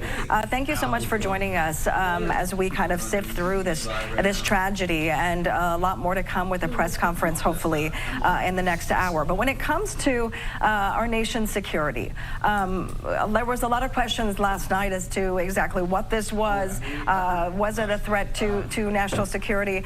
From your perspective, how did this all play out? Do you have concerns now for air travel? Sharon, there's a lot of concerns. Obviously, this is extremely congested airspace. It's right near the national capital. So it's, at any given time, this is extremely high profile just because of everything around it. It's tightly controlled airspace, as was mentioned. The helicopter is actually in a corridor on a track that they have to do. But the question is, are we deconflicting this airspace well? Now, that particular airspace, unlike some other large airports, is what we call VFR, visual flight rules. And that's because it is so congested that they have to be able to see. They can't come in on instruments. They have to be able to actually see the runway.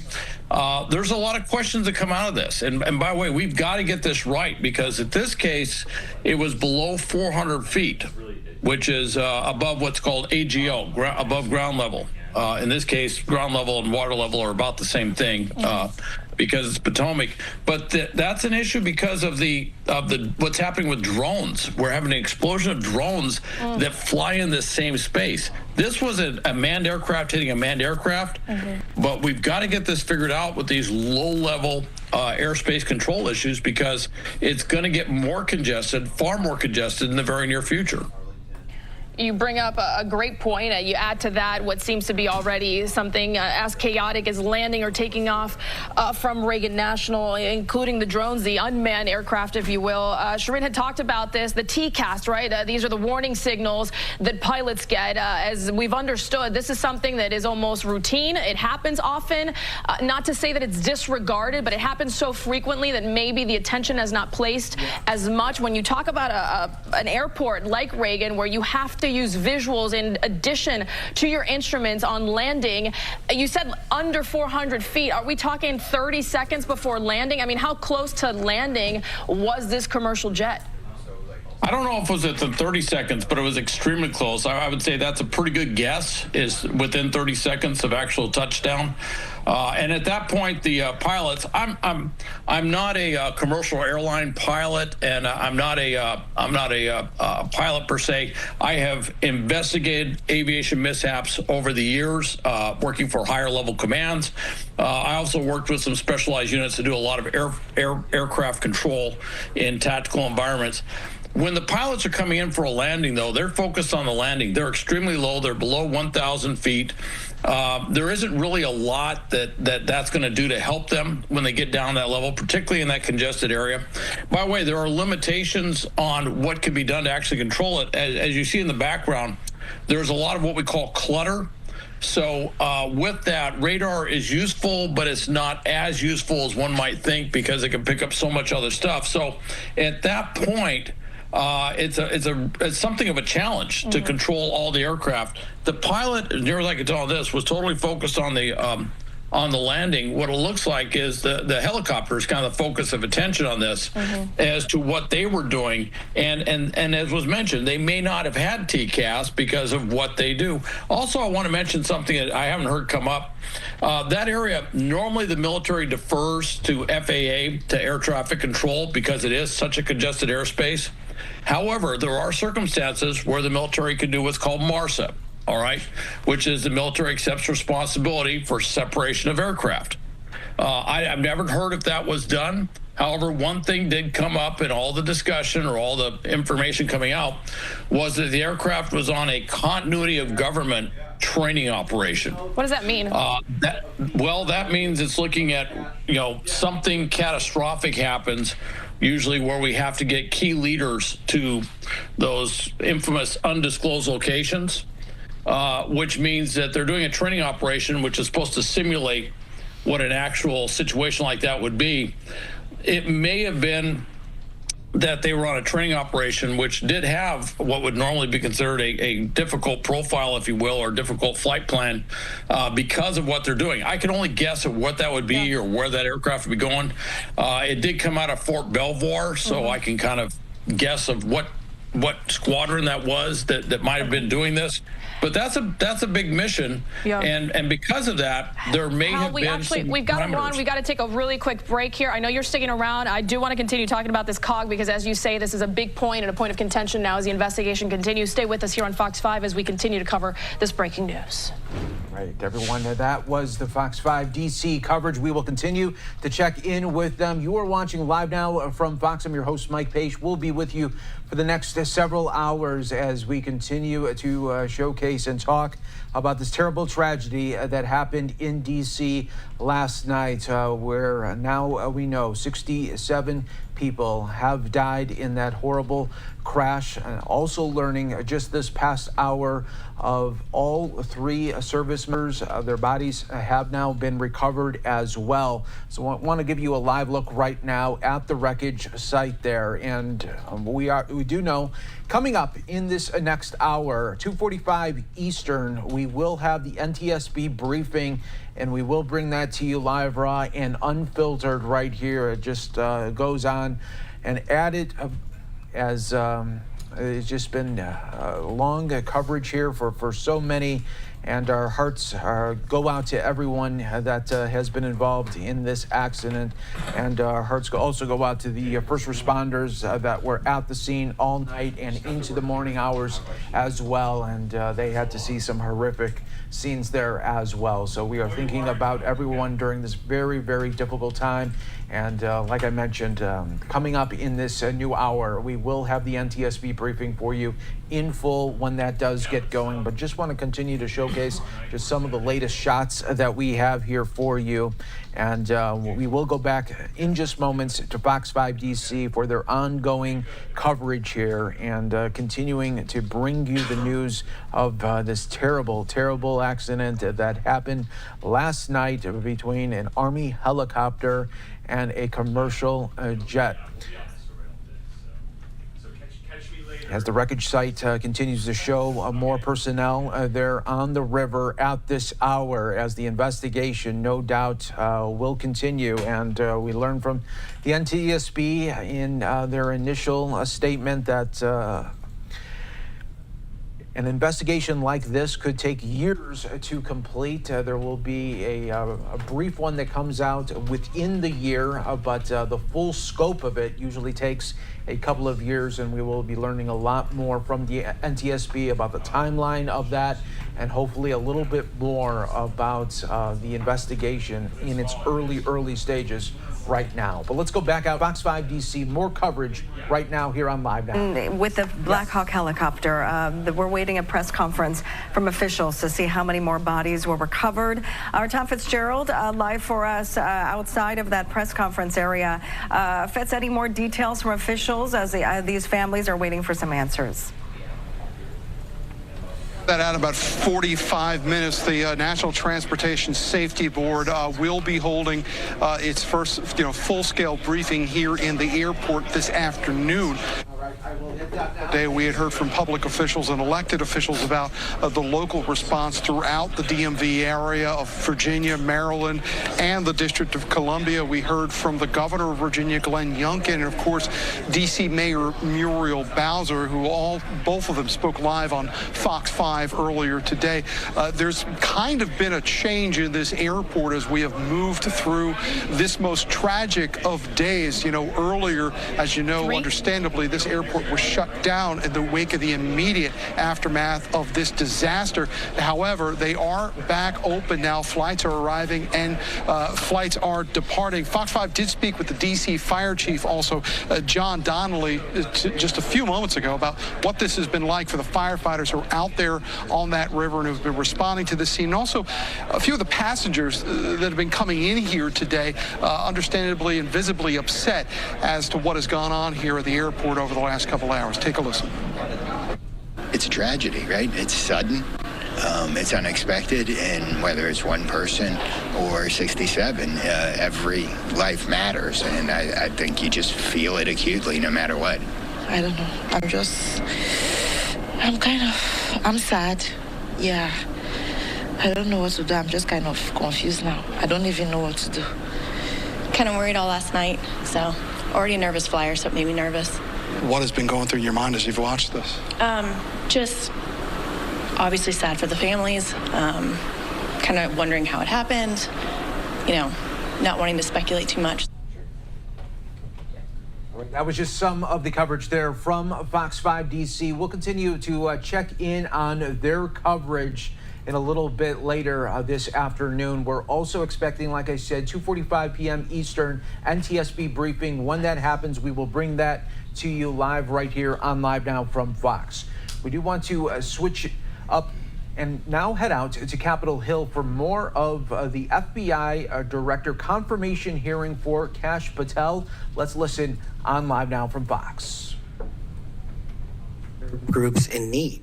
The point I'm getting to is not what happens to the proceeds, but who created this musical masterpiece.